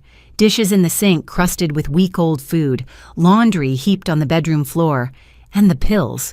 She picked up one of the amber bottles and turned it over in her hands. "Where did these come from?" she asked. "Garrett, they're herbal supplements for stress." "Nora, there's no label, no ingredients list, no pharmacy information." He said they're safe. Bethany's jaw tightened. He's a cardiologist. If these were legitimate supplements, they'd have labels. They'd have dosage instructions. They'd be FDA approved. "You don't understand. I need them. If I don't take them, I can't sleep. I can't function." That's called dependence, Nora. That's what happens when you're being drugged. I wanted to argue, to defend him, but I couldn't find the words, because deep down, I knew she was right. Bethany sat me down at the kitchen table. "I'm calling someone, a lawyer, someone who can help you." "I can't afford a lawyer." "Then we'll find one who works pro bono or on contingency. But you need help, Nora, real help. And I'm not leaving until we figure this out." She made 3 phone calls. The third one connected. On July 15th, Fiona O'Malley showed up at my door. I hadn't seen her since Stitch and Hem closed in April 2020. We'd texted sporadically, but I'd been avoiding everyone because I didn't want to hear the pity in their voices. But Bethany had called her, and Fiona had dropped everything to come. She stood in my doorway, her green eyes wide with shock. "Jesus, Mary, and Joseph," she whispered. "Nora, you look like a skeleton." "I'm fine," I said, but my voice cracked. Fiona pushed past me into the apartment. She saw the pills, the empty food containers, the mess. She turned to Bethany. "How long has she been like this?" "I don't know. She won't tell me." Fiona turned back to me. "Nora, listen to me. I've known you for 6 years. I watched you work yourself to the bone for that man. I watched you get thinner, weaker, sadder, and I tried to warn you, but you wouldn't listen." "I know," I whispered. "So I'm only going to say this once you need to leave. Now, today. Pack a bag and come stay with me, and we're going to get you help." "I can't." "Yes, you can, because if you stay here, you're going to die. Do you understand me? You're going to die, and that bastard is going to walk away with everything you gave him." I started to cry. Not the quiet, controlled tears I'd been holding back for years, but deep, wrenching sobs that shook my entire body. Fiona pulled me into her arms. "I've got you," she said. "You're not alone anymore." On July 20th, I met Miriam Frost. Fiona had called her a lawyer she knew from her church, someone who specialized in financial abuse and domestic exploitation. Miriam's office was on West Adams Street, small but immaculate, with framed law degrees on the walls and a desk piled with case files. Miriam was in her early 40s, sharp-eyed and no-nonsense. She listened without interrupting as I walked her through everything: the 5 years of funding, Garrett's education, the 3 jobs, the exhaustion, the pills, the theft. I didn't know about yet. The affair with Scarlett, the move-out. I'd brought evidence. Bank statements, screenshots of texts between Garrett and Scarlett, photos from Instagram showing them together at his graduation at the condo I didn't know existed, and the pills. When I finished, Miriam leaned back in her chair and studied me for a long moment. "How long have you been taking these?" she asked, holding up the amber bottle. 4 years, maybe longer. I don't remember exactly. "Nora, these aren't herbal supplements. I'd bet my law license these are opioids, prescription sedatives, probably lorazepam or diazepam, and you've been taking them every day for 4 years. My stomach dropped. "What? You've been drugged, systematically, for years, and I'm guessing your husband is the one who gave them to you." I opened my mouth to argue, but the words wouldn't come, because suddenly everything made sense. The memory loss, the falls, the cognitive fog, the way Garrett had always insisted I needed them, that they were helping me. "Stop taking them," Miriam said firmly. "Today, right now. You're going to go through withdrawal. It's going to be hell, but you need to get these out of your system." "What if—" "No what ifs, stop, and we're going to start building a case." She opened a legal pad and started writing. "I'm filing for divorce on your behalf. We're going to request full financial disclosure, forensic accounting, the works. And I'm hiring a private investigator to dig into Garrett's activities over the past 6 years. I can't afford—" "You'll pay me when we win, and we will win Nora, because men like Garrett always leave a trail." The withdrawal started that night, and for the next 11 days, I lived in hell. July 21st through 31st night, sweat so severe I had to change my sheets twice a night. Insomnia so complete I didn't sleep for more than an hour at a time. Anxiety so crushing I couldn't leave Fiona's apartment. My hands trembled constantly. My heart raced. I felt like I was dying. Bethany stayed with me. She'd been through withdrawal herself twice, and she knew what it felt like. She held my hand through the worst of it, made me drink water, forced me to eat even when I couldn't keep it down. "You're going to get through this," she whispered on the 4th night when I was sobbing so hard I couldn't breathe. "You survived him. You can survive this." By August 1st, the fog started to lift. By August 15th, I could think clearly for the first time in years. And what I saw horrified me. I saw the manipulation, the gaslighting, the way Garrett had isolated me, controlled me, poisoned me, the way my family had enabled him chosen Scarlet, treated me like I was disposable. I saw that I'd been a victim, and I saw that I was done being one. On August 20th, Miriam called. "We've started the financial audit. My investigator pulled your credit reports, bank records, transaction histories. We're going to find everything he took, and then we're going to make him pay it back." I sat in Fiona's living room staring out the window at the Chicago skyline and felt something I hadn't felt in years. Rage, not the hot explosive kind, the cold quiet kind, the kind that sharpens you into a weapon. I'd spent 5 years sacrificing everything for a man who'd been planning my destruction. Now it was my turn. I called Miriam from my hospital bed. 2 hours later, she arrived with a detective. Detective Ray Kowalski was a 25-year veteran of the Chicago Police Department, split between financial crimes and homicide. He was in his mid-50s, broad-shouldered, with graying hair and the kind of tired eyes that had seen too much. He pulled a chair up to my bed, flipped open a notebook, and asked me to walk him through everything. I told him about the pills, the theft, the texts, the graduation, the move-out, the insurance policy, the crash. He wrote it all down without interrupting. When I finished, he closed the notebook. "The brake line analysis came back this morning," he said. 90% of the front and rear lines were severed with a sharp tool wire cutters, most likely. The cuts were clean, deliberate, and positioned in places that wouldn't be visible during a standard safety inspection. He met my eyes. "Mrs. Carson, this was attempted murder." The words hung in the air. I'd known it, but hearing it said out loud by a police detective made it real in a way it hadn't been before. "What happens now?" I asked. "Now we build a case." Over the next 9 days, Kowalski's team worked around the clock. They pulled security footage from the Lakeshore East garage, 25 minutes of Garrett crouched beside my car at 6:15 MDOT on September 14th, wearing gloves holding wire cutters.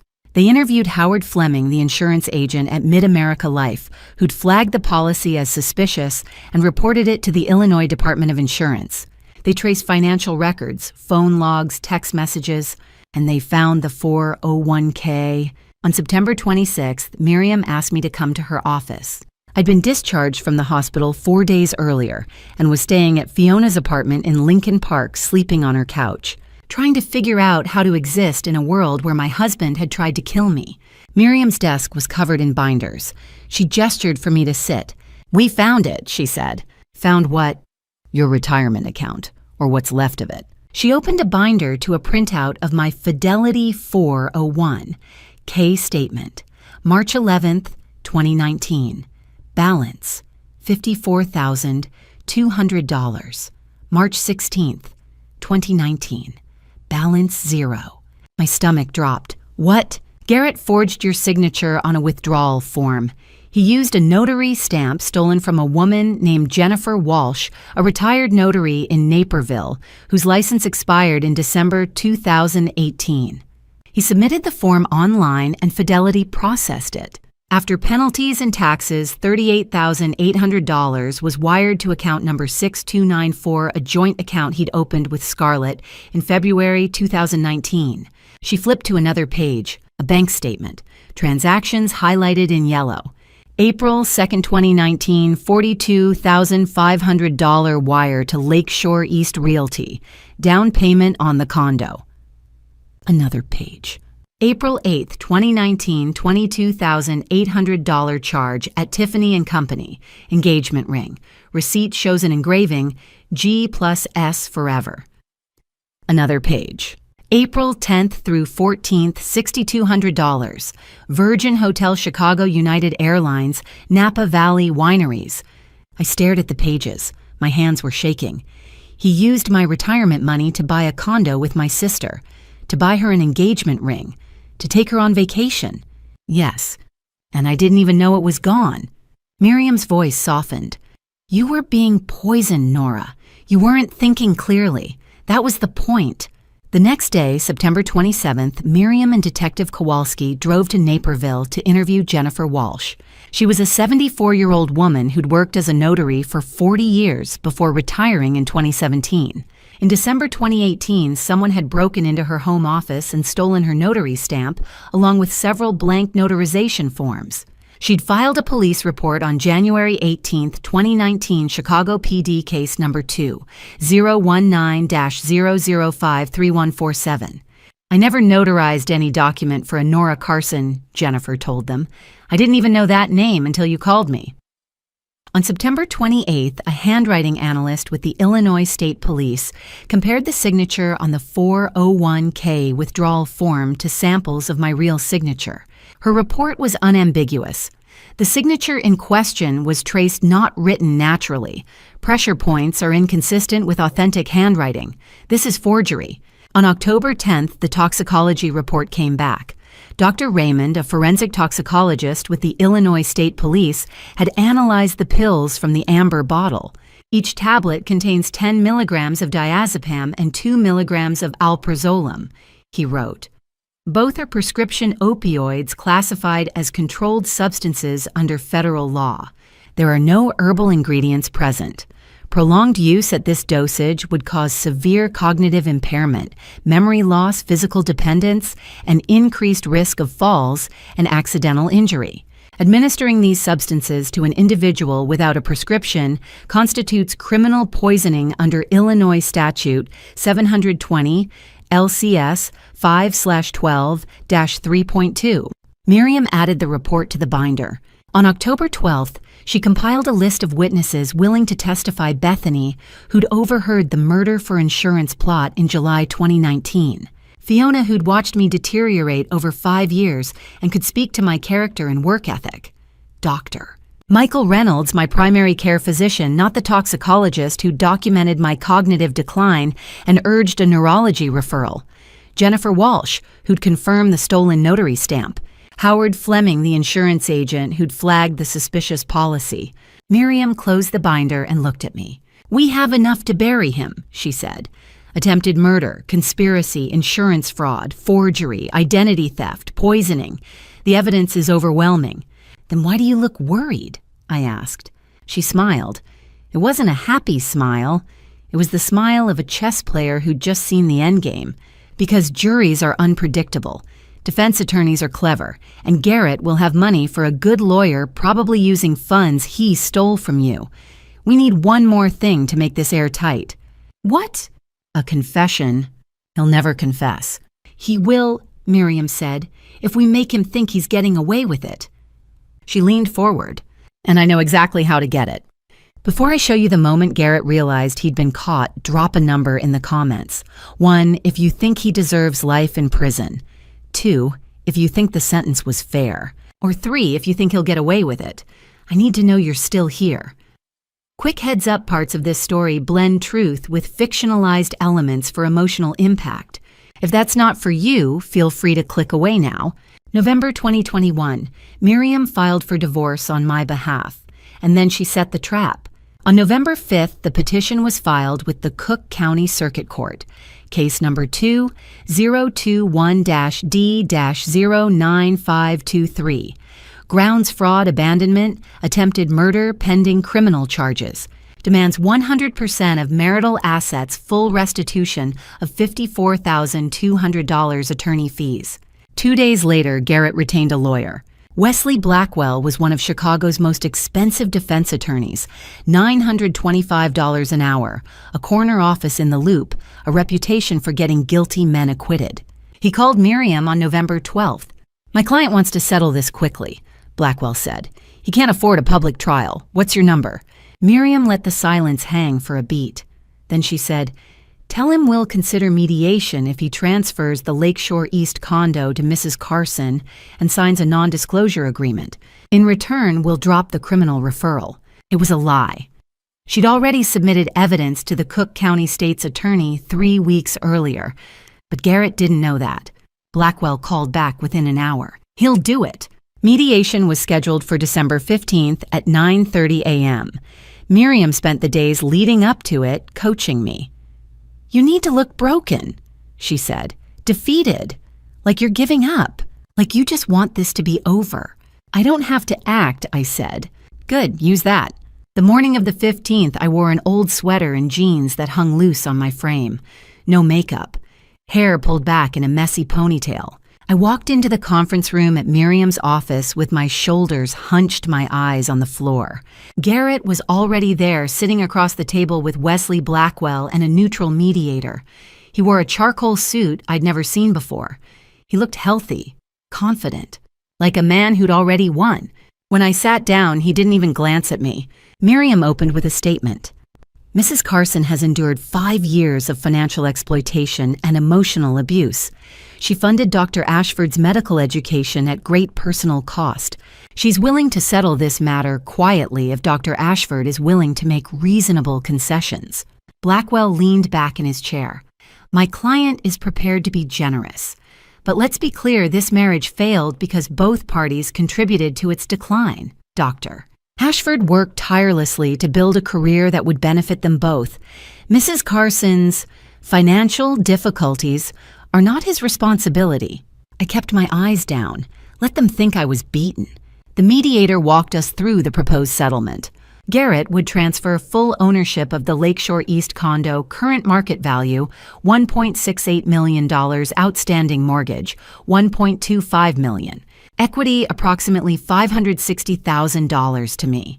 In exchange, I would sign a non-disclosure agreement preventing me from discussing the marriage publicly. I would waive all claims to spousal support retirement accounts and other marital assets. Both parties would waive attorney fees. Blackwell whispered something to Garrett. They argued in hushed tones. From the gallery seats where she'd been allowed to observe, Scarlett leaned forward and hissed, "He can't give her the condo. That's my house. I picked out the curtains." Garrett turned sharply. "Shut up, Scarlett." He turned back to the mediator. He looked at me with pure contempt. He calculated. He figured he could make another $1 million in a year as a cardiologist, but a fraud investigation would ruin him. "Fine," Garrett said. "She gets the condo, but she takes the mortgage debt too, and she signs the NDA. I never want to hear her name again." "Deal," Miriam said quietly. The mediator quickly printed the documents. Transfer of deed pending, final decree, non-disclosure agreement regarding all financial and medical matters effective immediately. I picked up the pen. My hand shook. This time it was acting. I looked defeated, broken. "It's over," I whispered. Garrett watched me sign with a slight smirk on his face. Then he signed. Scarlett signed reluctantly from the witness table, digging the pen into the paper, as if her signature could erase what was coming. As we stood to leave, Garrett called out, "Hey, Nora." I turned. "Don't think you beat me." He smirked. "You're getting a house you can't afford. The property taxes alone will bankrupt you in a year. You'll be back sweeping floors before Christmas." I didn't answer. I just turned and walked to the elevator with Miriam. As soon as the elevator doors closed, Miriam slumped against the wall and let out a long breath. "We got him," she said, holding up the signed documents. "He just admitted ownership of marital property purchased with stolen funds, on the record, in a mediated session." "And the NDA?" I asked. "I signed it. I can't report him." Miriam grinned. "An NDA that covers illegal acts is void ab initio. You can't contractually agree to hide a felony. He just signed a confession that he owns the condo purchased with your stolen retirement funds to keep you quiet about fraud. He handed us the evidence of his own coercion." So the police are going to love this, Miriam said. The prosecutor is filing the arrest warrant tomorrow morning. They're going to pick him up at the hospital mid-shift in front of everyone. I felt something cold and sharp settle in my chest. Not quite satisfaction, not yet, but close. Good, I said. December 16th, 2021, 2:34 p.m. Dr. Garrett Ashford was in exam room 7 at Northwestern Memorial Hospital, consulting with a 62-year-old patient about a potential hip replacement. He was in his element, white coat, crisp stethoscope around his neck, voice calm and authoritative as he explained the surgical procedure. "We'll go in through the posterior approach," he was saying, gesturing to a plastic model of a hip joint. "Recovery time is typically 6 to 8 weeks, but you'll be walking with assistance within—" The door opened. Detective Ray Kowalski stepped in, flanked by 2 uniformed Chicago police officers. He held up his badge. "Dr. Ashford," Kowalski said, "we need you to step outside." Garrett froze. His hand was still on the plastic hip. The patient looked between them, confused. "I'm with a patient," Garrett said, his voice tight. "This is highly inappropriate. Whatever this is, it can wait." "No, sir, it can't." Kowalski stepped closer. "Ma'am," he said to the patient, "I apologize for the interruption. Someone else will be in to continue your consultation shortly." "What's going on?" the patient asked, her voice rising. Garrett's face had gone white. "Detective, I don't know what this is about, but—" "Hands behind your back, please," Kowalski said. "What number? I'm not—" One of the officers stepped forward and took Garrett's arm. Garrett tried to pull away.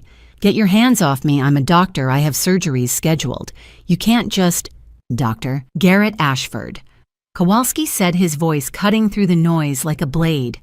"You are under arrest for attempted murder, conspiracy to commit murder insurance, fraud, forgery, identity theft, and criminal poisoning."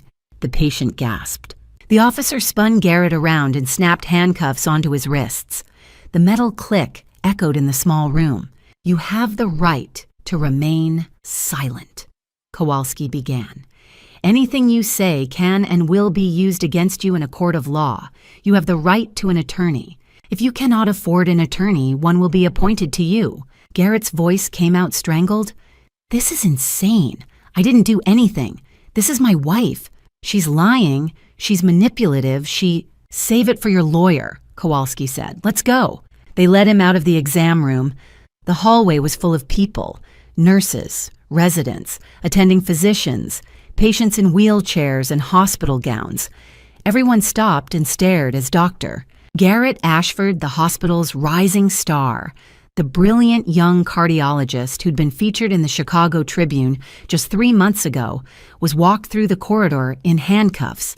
A nurse Garrett had flirted with at the coffee station last week stood frozen, her mouth open. An attending surgeon Garrett had scrubbed in with that morning watched from the doorway of the OR prep room, his arms crossed. A medical student Garrett had mentored looked like she might cry. Garrett kept his head down, his face burning with shame and rage. They walked him past the nurses' station, past the waiting area, past the main lobby where families sat clutching visitor passes, past the front desk where the security guard Garrett joked with every morning now stared in disbelief. Outside, the December cold hit like a slap. The police cruiser was parked at the ambulance bay, lights flashing. A small crowd had gathered, paramedics, hospital staff on smoke breaks, a few reporters who'd been tipped off. Kowalski opened the back door of the cruiser. He placed his hand on top of Garrett's head and pushed him down into the seat. "Watch your head," he said almost gently. As the door slammed shut, Garrett looked up. Through the window, he saw them, his colleagues, his mentors, the people he'd charmed and impressed for years. They were all watching, judging, recording on their phones. The cruiser pulled away, sirens wailing. By 3 p.m., the story had broken. Chicago Tribune, Northwestern cardiologist arrested for attempted murder of wife.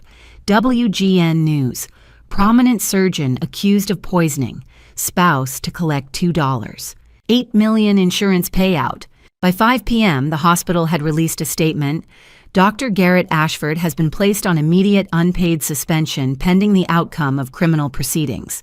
Northwestern Memorial Hospital has zero tolerance for criminal behavior and is cooperating fully with law enforcement. By 7 p.m., Garrett's medical license had been flagged for emergency review by the Illinois Department of Financial and Professional Regulation. By 9 p.m., he was sitting in a holding cell at Cook County Jail, still wearing his scrubs, staring at the concrete wall. Bail was set at $2.8 million, the exact amount of the insurance policy he'd tried to cash in on my death. He couldn't post it. I didn't watch the news that night. I didn't need to. Miriam called me at 3:15 p.m. "It's done," she said. "He's in custody. Russell and Judith were arrested at their home in Oak Park an hour ago. Scarlett turned herself in with her lawyer around 4 p.m. I sat in Fiona's apartment staring out the window at the Chicago skyline. The sun was setting, casting long shadows across the city. Somewhere out there in a cold cell, the man who'd tried to kill me was finally realizing he'd lost. "How do you feel?" Fiona asked, handing me a cup of tea. I thought about the question. How did I feel? Not happy, not triumphant, just tired. And maybe for the first time in 5 years, safe. "I feel," I said slowly, "like I can finally breathe." January 2022. Chicago was buried in snow, and I was preparing for war.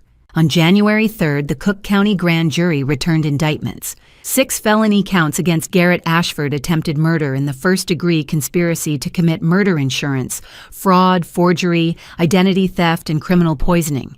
3 counts each against Russell Carson and Judith Carson conspiracy accessory, after the fact and wire fraud.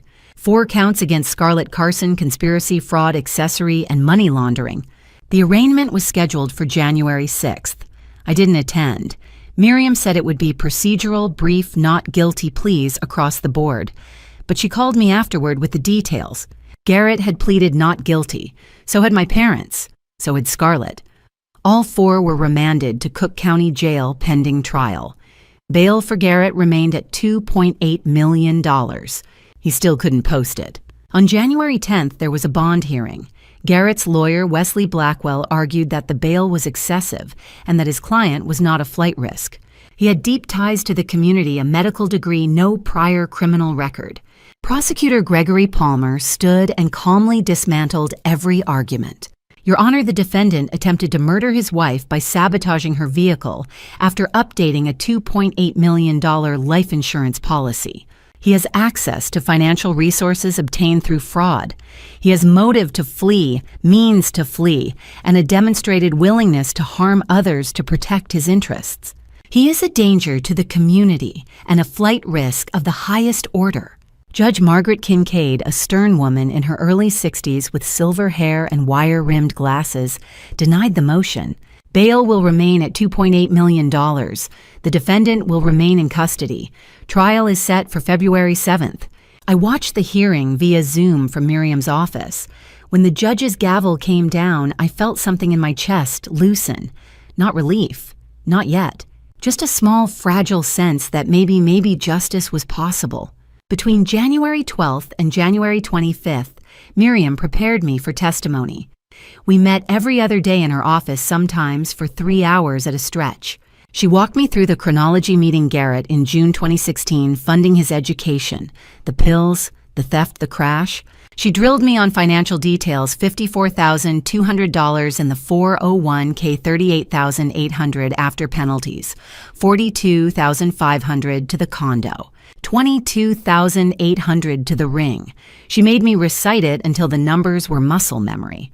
"The defense is going to try to make you look like a liar," she said, "or a gold digger, or mentally unstable. You can't give them an opening. No crying, no yelling, no emotion they can twist. How do I not cry when I'm talking about the worst 5 years of my life? You cry here, with me. You get it out now. And when you're on that stand, you tell the story like you're reading a medical chart. Calm, clinical, factual. I practiced 11 times. By the end, I could recite my own trauma like I was ordering coffee. On January 20th, the media caught wind of the case. The Chicago Tribune ran a front-page story, cardiologist accused of poisoning wife who funded his medical school. Within hours, it was everywhere. Reddit's r/justice served had a thread with 12,000 upvotes and 800 comments. TikTok exploded. Someone had posted a summary of the case with the hashtag Nora Carson, and it got 1.8 million views in 48 hours. I didn't read the comments. Miriam told me not to, but Bethany did, and she told me later that most of them were supportive. Finally, a story where the woman fights back. This is why you never pay for a man's education. I hope she takes everything. But not all of them were kind. Some blamed me. Why did she stay so long? She must have known. Sounds like a gold digger who got caught. And some were worse.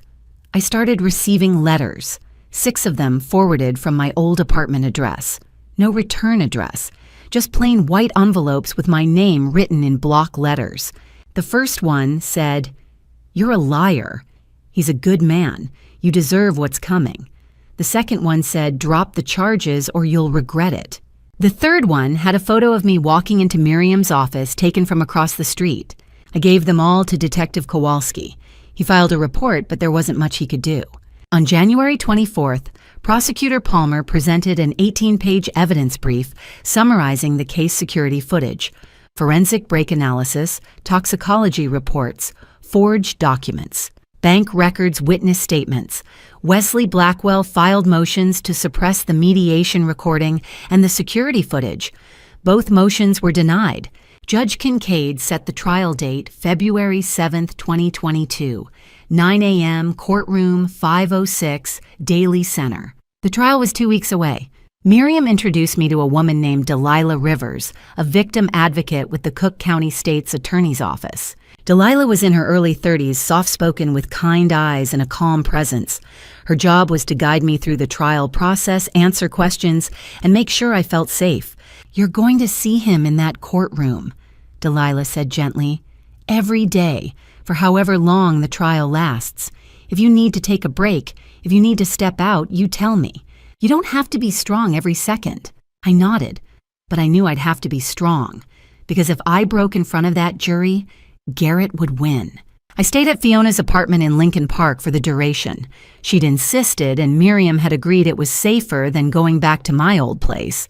Bethany visited twice a week, bringing groceries, staying for dinner, reminding me I wasn't alone. On the night of February 6th, I couldn't sleep. I lay on Fiona's couch, staring at the ceiling, replaying every moment. The ER in June 2016, the first kiss in Millennium Park. The night he gave me the pills, the morning my brakes failed, the mediation, the arrest. Tomorrow I'd walk into that courtroom. I'd sit 10 feet from the man who'd tried to kill me. I'd tell 12 strangers the story of how I'd been exploited, poisoned, and nearly murdered. And they'd decide. One of us would walk out of that courtroom free, and one of us wouldn't. February 7th, 2022. The Cook County Courthouse felt like a cathedral, cold, silent, and unforgiving. High ceilings, marble columns, the kind of architecture that made every heartbeat echo. I sat in the front row wearing a navy blazer Fiona had lent me, my hands folded in my lap to keep them from shaking. Miriam sat beside me, her face calm and focused. Across the aisle, Garrett sat between Wesley Blackwell and a second defense attorney his mother had hired. He wore a charcoal suit I'd never seen before. His posture was rigid, his jaw set. He didn't look at me.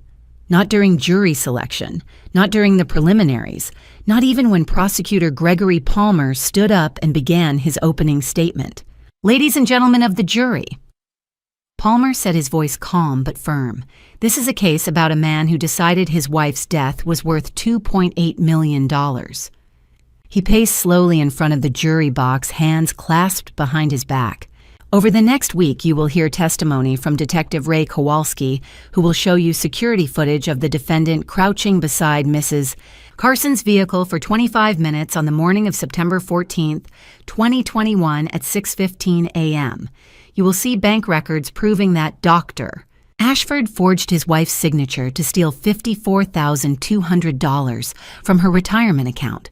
You will hear from a toxicologist who tested the pills doctor. Ashford gave his wife every morning pills that contained 10 milligrams of diazepam and 2 milligrams of alprazolam, not herbal supplements.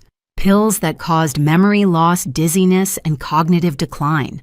And you will see the life insurance policy he updated the day before he cut her brakes, a policy that would have paid him $2.8 million if she had died in that crash. Palmer paused, letting the weight of his words settle over the courtroom. This was not a crime of passion. This was premeditated murder. And the only reason Nora Carson is alive today is because her airbag deployed, because a nurse mentioned the insurance policy, and because she was brave enough to fight back. He turned to face Garrett. The defendant is not a victim. He is a predator. And by the end of this trial, the evidence will prove that beyond any reasonable doubt. Wesley Blackwell stood for the defense. He was polished, confident, his tone measured and reasonable. Ladies and gentlemen, my client is an interventional cardiologist, a man who saves lives, a man who dedicated 12 years of his life to becoming one of the best in his field. And yes, his marriage to Mrs. Carson was complicated. But complicated does not mean criminal. Blackwell argued that the 401k withdrawal was a joint financial decision Nora had forgotten due to documented anxiety and depression. He claimed the herbal supplements were purchased online by Nora herself. He suggested the brake failure was mechanical wear on a 13-year-old vehicle. He insisted the insurance policy was standard estate planning. The prosecution wants you to believe that Dr. Ashford is a cold-blooded killer, Blackwell said. But the truth is far simpler. He is a man who made mistakes in a failing marriage. And now his estranged wife is weaponizing the legal system to destroy his career. I felt my stomach twist. The jury's faces were unreadable. On February 8th, Detective Ray Kowalski took the stand. He was calm, methodical professional. Gregory Palmer introduced Exhibit 47 security footage from the Lakeshore East garage, time-stamped September 14th, 2021, 6:15 a.m. The courtroom went silent as the video played on the screen. Garrett wearing a Northwestern hoodie and gloves crouching beside my Toyota Corolla. 25 minutes, working with wire cutters. Then standing, wiping his hands, walking away. Detective Kowalski. Palmer said, "What did the brake line analysis reveal?" Approximately 90% of the front and rear brake lines had been severed with a sharp tool consistent with wire cutters. The cuts were clean, deliberate, and located in positions that would not be visible during a standard inspection. And what conclusion did you draw? This was attempted murder. Blackwell's cross-examination tried to suggest the footage was inconclusive, that the timestamp could have been manipulated. But Kowalski held firm. The footage was pulled directly from the building's server by our cybercrimes unit. It's authenticated, and the metadata matches the insurance policy update made by Dr. Ashford at 9:47 a.m. that same morning, less than 4 hours after he sabotaged the vehicle. On February 9th, financial forensic accountant Stephen Hayes took the stand. He walked the jury through the money trail, the forged 401k withdrawal, the $38,800 wired to account, number 6294, the spending breakdown. April 2nd, 2019, $42,500 wire to Lakeshore East Realty. April 8th, $22,800 charge at Tiffany & Company for an engagement ring engraved G+S Forever. April 10th through 14th, $6,200 on hotels, flights, and wine tours in Napa Valley. Palmer held up the receipts. Mr. Hayes, whose money was this? Mrs. Carson's retirement savings, stolen and spent without her knowledge or consent. That afternoon, notary Jennifer Walsh testified. She was 72, retired, soft-spoken. She confirmed that her notary stamp had been stolen in December 2018, that she'd filed a police report, and that she had never notarized any document for Nora Carson. On February 10th, Dr. Raymond, the forensic toxicologist, took the stand. He held up the amber pill bottle. Each tablet contains 10 milligrams of diazepam and 2 milligrams of alprazolam. Both are prescription opioids, central nervous system depressants. There are no herbal ingredients. None. Palmer asked, "In your professional opinion, could these pills have been mistaken for herbal supplements?" Absolutely not. The packaging was deceptive, but the chemical composition was unambiguous. Giving these to someone without a prescription, especially without their knowledge, constitutes criminal poisoning under Illinois law. On February 11th, Bethany took the stand. The courtroom fell silent. She wore a simple black dress, her hair pulled back, her hands trembling slightly as she was sworn in. Gregory Palmer approached her gently. "Ms. Carson, can you describe your relationship with your sister Nora?" Bethany's voice was steady but soft. "Nora raised me. Our parents were absent. She worked 3 jobs to keep a roof over my head. She believed in me when no one else did. And what is your relationship with the defendant, Dr. Ashford? I tried to warn her about him from the very beginning. Palmer nodded. Tell the jury about July 18th, 2019. Bethany took a deep breath. I was at my parents' house picking up mail. I went to the bathroom. When I came out, I heard my father on the phone in the kitchen. He was talking to Garrett. I heard him say, 2.8 million. That's the max policy. We make it look natural. She's already falling apart. No one will question it. The courtroom erupted. Judge Kincaid banged her gavel. Order! Blackwell shot to his feet. Objection, hearsay! Palmer countered. Your Honor, this goes to the defendant's state of mind and intent. It's an exception under Rule 803. Judge Kincaid considered. Overruled. The witness may continue. Bethany looked directly at Garrett for the first time. I told Nora the next day, but she didn't believe me. She thought I was hallucinating. She thought I was trying to sabotage her happiness. Her voice cracked. I'm so sorry, Nora. I should have done more. Blackwell's cross-examination was aggressive. He tried to discredit Bethany's sobriety, her credibility, her memory, but she held firm. I know what I heard, and I'll never forgive myself for not doing more to stop it. When Bethany stepped down, she walked past me and squeezed my hand. Across the aisle, Garrett's face was pale.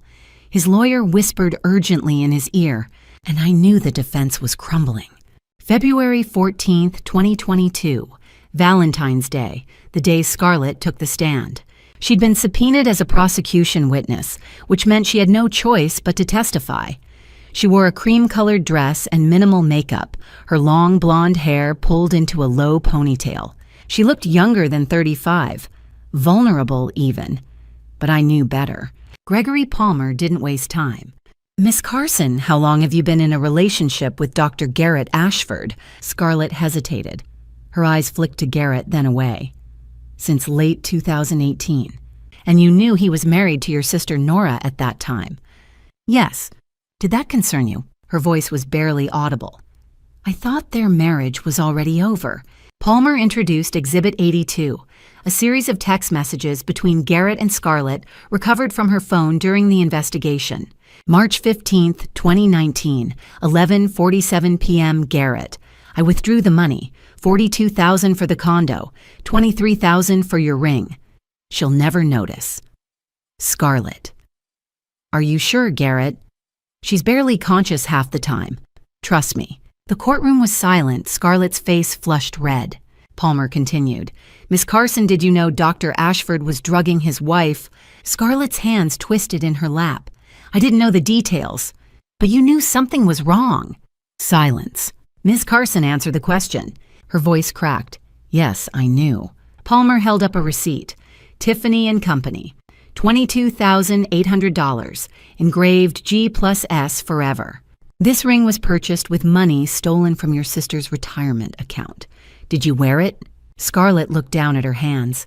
The ring was no longer there. Evidence had been seized months ago. But the memory of it hung in the air. Yes, she whispered. And when your sister was lying in a hospital bed after a car accident caused by sabotaged brakes, where were you? I was at the condo. The condo purchased with her money. Yes. Palmer turned to the jury. No further questions. Wesley Blackwell's cross-examination was brief and ineffective. Scarlett had already destroyed herself. When she stepped down, she didn't look at me. She didn't look at anyone. On February 15th, my father took the stand. Russell Carson was 67 years old, broad-shouldered and thick around the middle, his face gray and lined. He'd suffered a minor stroke in December and now used a wheelchair. His speech was slurred. His hands shook. But Gregory Palmer pressed forward without mercy. Mr. Carson, did you encourage your daughter Scarlett to pursue a relationship with Dr. Ashford while he was married to your other daughter Nora? Russell's jaw tightened. Garrett was going to be successful. Nora was drowning. Scarlett was a better match.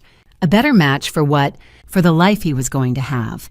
Palmer let the words hang. Then he introduced Exhibit 91, a recorded phone call between Russell and Garrett, dated August 12, 2021. The courtroom speakers crackled to life. Russell's voice. You take care of this the right way and we all benefit. Judith and I have $73,000 in gambling debt. Scarlett's got credit cards. You get the insurance payout, we get our cut, and Nora, well, she won't be a problem anymore. The courtroom erupted. Judge Kincaid gavelled for order, but the damage was done. Palmer leaned in. Mr. Carson, were you conspiring with Dr. Ashford to murder your daughter Nora for financial gain? Russell's face twisted. It wasn't like that. Then what was it like? He said nothing. Palmer's voice dropped cold and steady. You sold your daughter's life for $60,000. The jury stared at Russell like he was something diseased. When Blackwell stood for cross-examination, he asked only 3 questions before sitting back down. There was nothing he could do. On February 16th, my mother took the stand. Judith Carson was 62, a retired ICU nurse with steel gray hair and a carefully neutral expression. She sat with her hands folded, her posture perfect, and denied everything. I had no knowledge of any plot, she said calmly. My husband acted alone. I was completely unaware. Gregory Palmer smiled. It wasn't a kind smile. He introduced Exhibit 93 text messages between Judith and Russell recovered from her phone. September 10th, 2021, Judith to Russell. When do we get the money? I can't keep dodging creditors. September 14th, 2021, Judith to Russell. He better not screw this up. We need that payout. Palmer read each message aloud. Judith's face went pale. Mrs. Carson, you testified under oath that you had no knowledge of the conspiracy. Were you lying then, or are you lying now? Because perjury is a felony, Mrs. Carson, and you're already facing 10 years for conspiracy and accessory after the fact. Do you really want to add more time? Judith said nothing. Her lawyer whispered frantically in her ear. Judge Kincaid warned her to answer the question. Finally, Judith looked at me for the first time since the trial began. Her eyes were hard, cold. I did what I had to do for my family, she said. Palmer nodded slowly. And your family didn't include Nora. She didn't answer. She didn't have to. By the time the defense rested on February 17th, the damage was total. Scarlett had admitted to wearing the stolen ring. Russell had been caught on tape, plotting murder for money. Judith had perjured herself and been exposed. The jury looked at Garrett like he was already guilty. But Wesley Blackwell had one last card to play. Against every piece of advice his legal team had given him, Garrett insisted on taking the stand. I need to tell my side, he'd told Blackwell during a recess. I heard it through the half-open door. I need them to hear me. Blackwell had tried to talk him out of it. You're a cardiologist. You're articulate. But Palmer is a shark. He will eat you alive. I don't care. I'm testifying. And so on the morning of February 18th, Garrett Ashford took the stand. The defense was shattered. The evidence was overwhelming, and the man who'd tried to kill me was about to try to convince 12 strangers that he was innocent. February 18th, 2022. Against his lawyer's advice, Garrett insisted on taking the stand. It was the worst decision of his life. He wore a navy suit, his hair freshly cut, his expression calm and composed. He looked every inch the brilliant young cardiologist, the man who saved lives, who dedicated 12 years to mastering one of the most difficult fields in medicine. When he was sworn in, his voice was steady, confident. Wesley Blackwell began with softball questions designed to humanize him. Dr. Ashford, why did you marry Nora Carson? Garrett turned to face the jury. I loved her. She was steady, reliable. She believed in me when no one else did. And when did your marriage begin to deteriorate? Around 2018. The pressure of medical school, the debt, the long hours, it strained us. I made mistakes. I'm not proud of them, but I never stopped caring about her. Did you have an affair with Scarlett Carson? Garrett's jaw tightened. Yes, I regret it deeply. It was a mistake born out of loneliness and stress. Did you steal money from your wife's retirement account? I borrowed it. I intended to pay it back once I was earning a cardiologist's salary. Did you drug your wife? I gave her herbal supplements to help her sleep. She was exhausted, overworked. I thought I was helping her. Did you sabotage her vehicle? Absolutely not. I would never hurt Nora, never. Blackwell sat down. The jury looked uncertain. Garrett had sounded reasonable, remorseful even. Then Gregory Palmer stood up. He walked slowly to the witness stand, hands clasped behind his back, and for a long moment he just looked at Garrett. Then he smiled. It wasn't a kind smile. "Dr. Ashford, you're an interventional cardiologist, correct?" "Yes." "You completed 12 years of medical training. During that time, you prescribed medications. You learned pharmacology. You understand how drugs interact with the human body." "Yes." Palmer held up the amber pill bottle. "These pills contain 10 milligrams of diazepam and 2 milligrams of alprazolam per tablet. Both are opioids. Both are controlled substances. Are you telling this jury that you, a board-certified cardiologist, didn't recognize these drugs?" Garrett hesitated. I purchased them online. The website said they were herbal." "Which website?" "I don't remember." "You don't remember? How convenient." Palmer set the bottle down. "Dr. Ashford, you prescribed opioids during your residency. You know, their effects: sedation, cognitive impairment, memory loss, physical dependence. Are you seriously telling this jury that you gave your wife these pills every day for 4 years and didn't know what they were?" Silence. "Answer the question, Dr. Ashford." Garrett's voice was tight. "I thought they were supplements." "You thought wrong. Or you're lying." Palmer moved on. "Let's talk about the 401k. You testified that you borrowed $54,200 with the intent to pay it back. Did you ask Mrs. Carson's permission before you forged her signature?" "No." "Did you tell her you were withdrawing the money?" "No." "Did you use a stolen notary stamp to make the forgery look legitimate?" Garrett's hands gripped the armrests. "Yes." "So you committed fraud, forgery, identity theft, and then you spent the money on a condo with your mistress, an engagement ring for your mistress, and a romantic vacation with your mistress." "Correct." "I intended to—" "Answer the question, yes or no." "Yes." Palmer picked up a remote and turned to the screen. "Your Honor, I'd like to play Exhibit 47 again for the jury." The security footage filled the screen. September 14th, 2021, 6:15 a.m. Garrett, crouching beside the Toyota Corolla. 25 minutes. Wire cutters in hand. The courtroom was silent. Palmer let it play all the way through. Then he turned back to Garrett. "Dr. Ashford, is that you in the video?" "Yes." "What were you doing?" "I was checking the car." "Checking the car with wire cutters." Dr. Ashford, the forensic analysis shows that 90% of the brake lines were severed with a sharp tool consistent with wire cutters in the exact location where you were working in this video. The cuts were made less than 4 hours before you updated your wife's life insurance policy to $2.8 million, and less than 24 hours before her brakes failed and she crashed on Lakeshore Drive. Palmer leaned in. "Did you cut your wife's brake lines on September 14th, 2021? Garrett's mask finally cracked. His voice rose. "She was going to ruin me. She was going to take everything I'd worked for. I couldn't let that happen." The courtroom exploded. Judge Kincaid banged her gavel. "Order!" But it was too late. Garrett had confessed. On the stand, in front of 12 jurors, a judge, a packed courtroom, and a court reporter recording every word. Palmer turned to the jury. "No further questions." Blackwell tried to do damage control, but Judge Kincaid cut him off. "The witness has answered the question, Counselor. Sit down." That afternoon, I took the stand. Gregory Palmer approached me gently. "Mrs. Carson, why did you stay for 5 years?" I took a breath. My voice was calm, clinical. "Because I thought love meant sacrifice. I thought if I just gave a little more, tried a little harder, I'd finally be enough. But I was wrong. Love isn't supposed to break you. It's supposed to build you. And if someone is tearing you down financially, emotionally, physically, that's not love. That's control." I looked at the jury.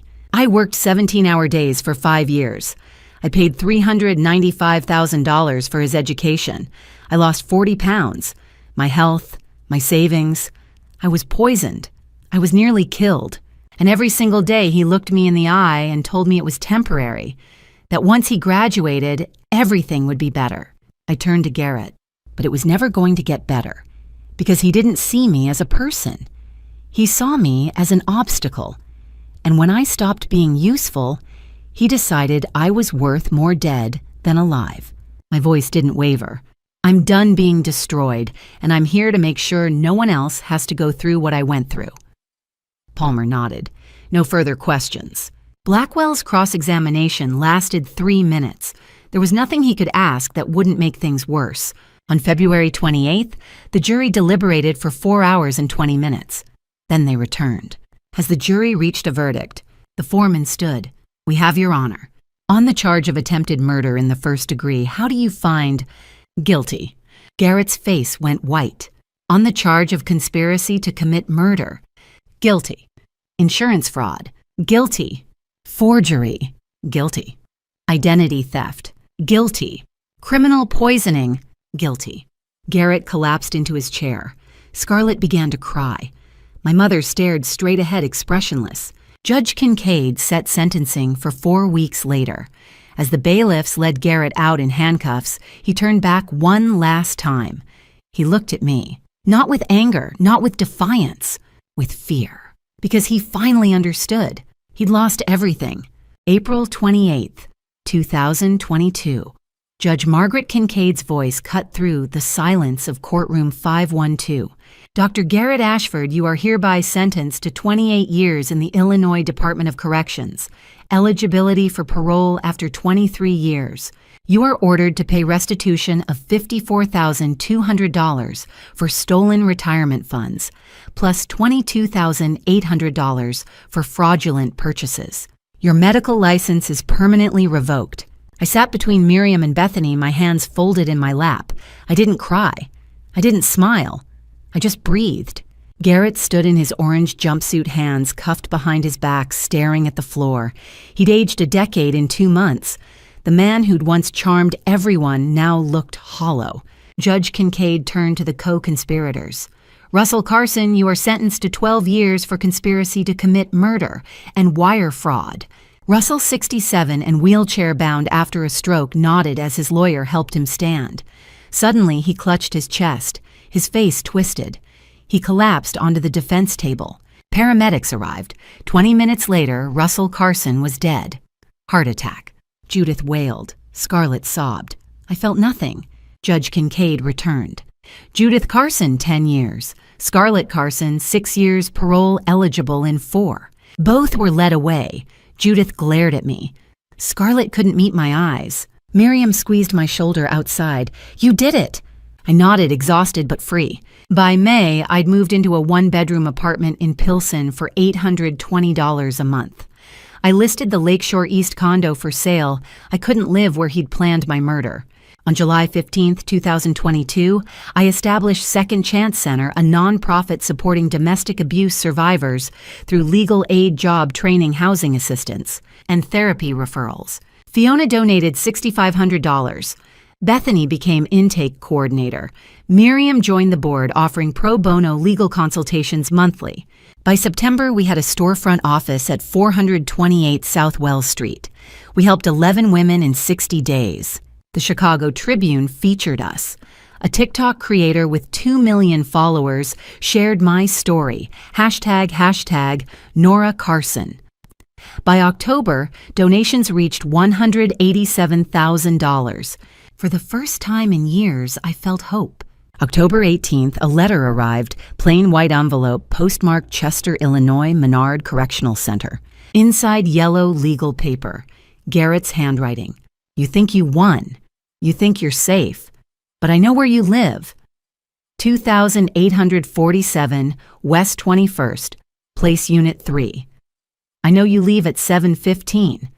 I know you stop at Starbucks on Halstead. I know you're alone.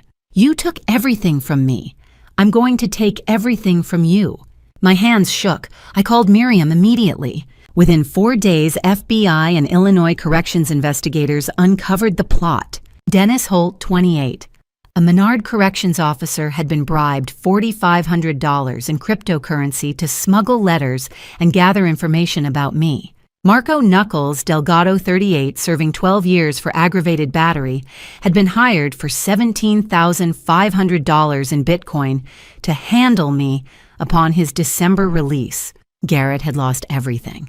Now he wanted to destroy me. October 25th. I drove 90 minutes south to Menard with Miriam, a state investigator, and Warden Thomas Briggs. They brought Garrett into a visitation room, plexiglass partition, bolted stool. He wore an orange jumpsuit and leg irons. His face was gaunt, eyes hollow, burning with rage. Warden Briggs spoke first. Dr. Ashford Officer Holt has been arrested and charged. Inmate Delgado has been transferred to Stateville, placed in segregation. Your commissary and communication privileges are revoked. You're being transferred to administrative segregation, 23 hours daily lockdown. Garrett stared at me silent. I leaned toward the intercom. My voice was steady. You tried to kill me 3 times. You poisoned me. You cut my brakes. You stole my future. And when that failed, you hired someone to finish the job. He said nothing. You lost Garrett, your career, your freedom, your family, and now the last bit of control you thought you had. His jaw clenched, fists tightened. I stood. I came to tell you one thing. I'm done being afraid of you. You'll spend the next 23 years in a cell. I'll spend them helping women you tried to destroy. I walked out. I didn't look back. 3 weeks later, an email arrived. From Victoria Ashford. Miss Carson, I am Garrett's mother. I haven't spoken to my son in 18 years. I learned of his crimes through the news. I cannot undo what he's done, but I can help the women he harmed. Enclosed is a check for $62,000 for Second Chance Center. I failed as a mother, but I won't fail the women my son tried to destroy. Sincerely, Victoria. A scanned check for $62,000 was attached. I sat at my desk in the Pilsen apartment. Outside, November wind rattled the windows. I thought about the 5 years I'd lost the poison lies sabotage trial. And I thought about the 58 women we'd helped, the restraining orders, the job placements, the rebuilt lives. I smiled, not because I'd won in court, though I had, not because of revenge, though justice was served. I smiled because I was still here, still breathing, still fighting, still free. Garrett would spend 23 years in a 6x9 cell, knowing he'd destroyed himself. And I would spend those years blooming. By year-end, Second Chance Center had helped 92 women. Donations reached $280,000. My TikTok following grew to 11 million. Every day, women walked through our doors saying, I saw your story. I need help. Every day I answered, you're not alone, and you're stronger than you think. The second sunrise wasn't just a time of day, it was a choice. The choice to step out of darkness, to rebuild, to bloom. And I chose it every single day. March 2023, 1 year after sentencing. I called this chapter the second sunrise when yesterday's darkness becomes today's light. After 8 years in the dark, I'd finally stepped into daylight. Second Chance Center had grown beyond imagination. By March, we'd helped 92 women escape abuse, secure restraining orders, find jobs, and reclaim their lives. Miriam volunteered bi-weekly. Bethany coordinated intake. Fiona organized donation drives. I ran operations from our Southwell Street storefront. Long hours didn't feel like chains anymore, they felt like wings. June brought Owen Briggs, 42, Marine veteran, 2 Afghanistan tours. He'd returned to Chicago to run his late father's business, Briggs Electric and HVAC in Pilsen. The shop smelled of copper wire and machine oil. Owen volunteered to rewire our office and install a new HVAC system for the courtyard waiting area. One Saturday, he arrived with a toolbox full of wire strippers and a voltage tester, and a quiet smile that asked nothing in return. Work-roughened hands, graying temples, laugh lines, steadiness I'd never known. While unloading electrical panels, he told me about his college-age daughter, PTSD therapy, his belief everyone deserves a second chance at peace. I told him about Garrett, the trial, the center. He listened without interrupting. When I finished, he said, "You're the strongest person I've ever met." I cried not from sadness, but relief. Someone finally saw my strength instead of scars. Owen volunteered every Saturday. By August, Sunday coffees. By October, dating. By December, I realized I was falling in love with a man who never made me feel small. Christmas Eve, 2023. Owen handed me a small metal box, brushed steel, custom engraved with my initials, sturdy and precise. Inside a key. "To the workshop," he said. "You've built something beautiful for others. I want you to have a space to work on projects when you need to clear your head, fix things, rewire things, whatever. The back room is yours. No rent, no strings. I held the key and cried. Garrett had taken everything. Owen gave without asking anything back. I understood then love should feel unconditional, patient-free. That week, a letter arrived from Judith, 18 months into her 10-year sentence at Logan Correctional. Nora, I don't deserve forgiveness. I chose Scarlett. I stood by while Russell and Garrett planned your death. I failed you. I don't expect you to write back. I just wanted to say I'm sorry and I'm proud of what you've built. I read it 3 times, put it in a drawer, didn't write back, didn't burn it. Forgiveness wasn't reconciliation, it was releasing weight. Judith made her choices. I made mine. I chose to let go. By mid-2024, we'd helped 143 women. Our story went viral again. A TikTok creator with 8 million followers posted about my case, the cardiologist poison brake lines trial. 9.1 million views in 48 hours. I posted a response thanking survivors, encouraging help-seeking. My account hit 11 million followers. Donations surged to $280,000. We hired 3 full-time staff, expanded legal services, partnered with 4 Chicago hospitals training nurses to recognize intimate partner violence. The Chicago Tribune called me a beacon of resilience. High schools assigned my case in civics. Daily women entered saying, I saw your story. I need help. Daily, I answered, you're not alone. You're stronger than you think. Spring 2024, National Domestic Violence Conference, Washington, D.C. I stood before 412 women. I told them about June 2016 ER meeting, the pills break failure trial, second sunrise. For 8 years, I believed I was worthless. I said, I believed I deserved abuse, but I was wrong. Abuse wasn't about me, it was control. Taking back control changed everything. Silence. Then one woman stood clapping, another, then another. The auditorium rose, standing ovation, 4 minutes. Afterward, dozens lined up. Hugs, thanks, hope. I hugged every single one. Summer 2024, Owen and I walked Lake Michigan shoreline at sunset, sky gold, orange, violet, water glittering. He held my hand. If you could say one thing to Garrett now, what would it be? I thought about the ER where we met, the apartment where he poisoned me, the courtroom where he was convicted, the 6x9 cell where he'd spend 2 decades. I smiled. Thank you. Thank you. I nodded. He tried to bury me. He didn't know I was a seed. Now I'm blooming.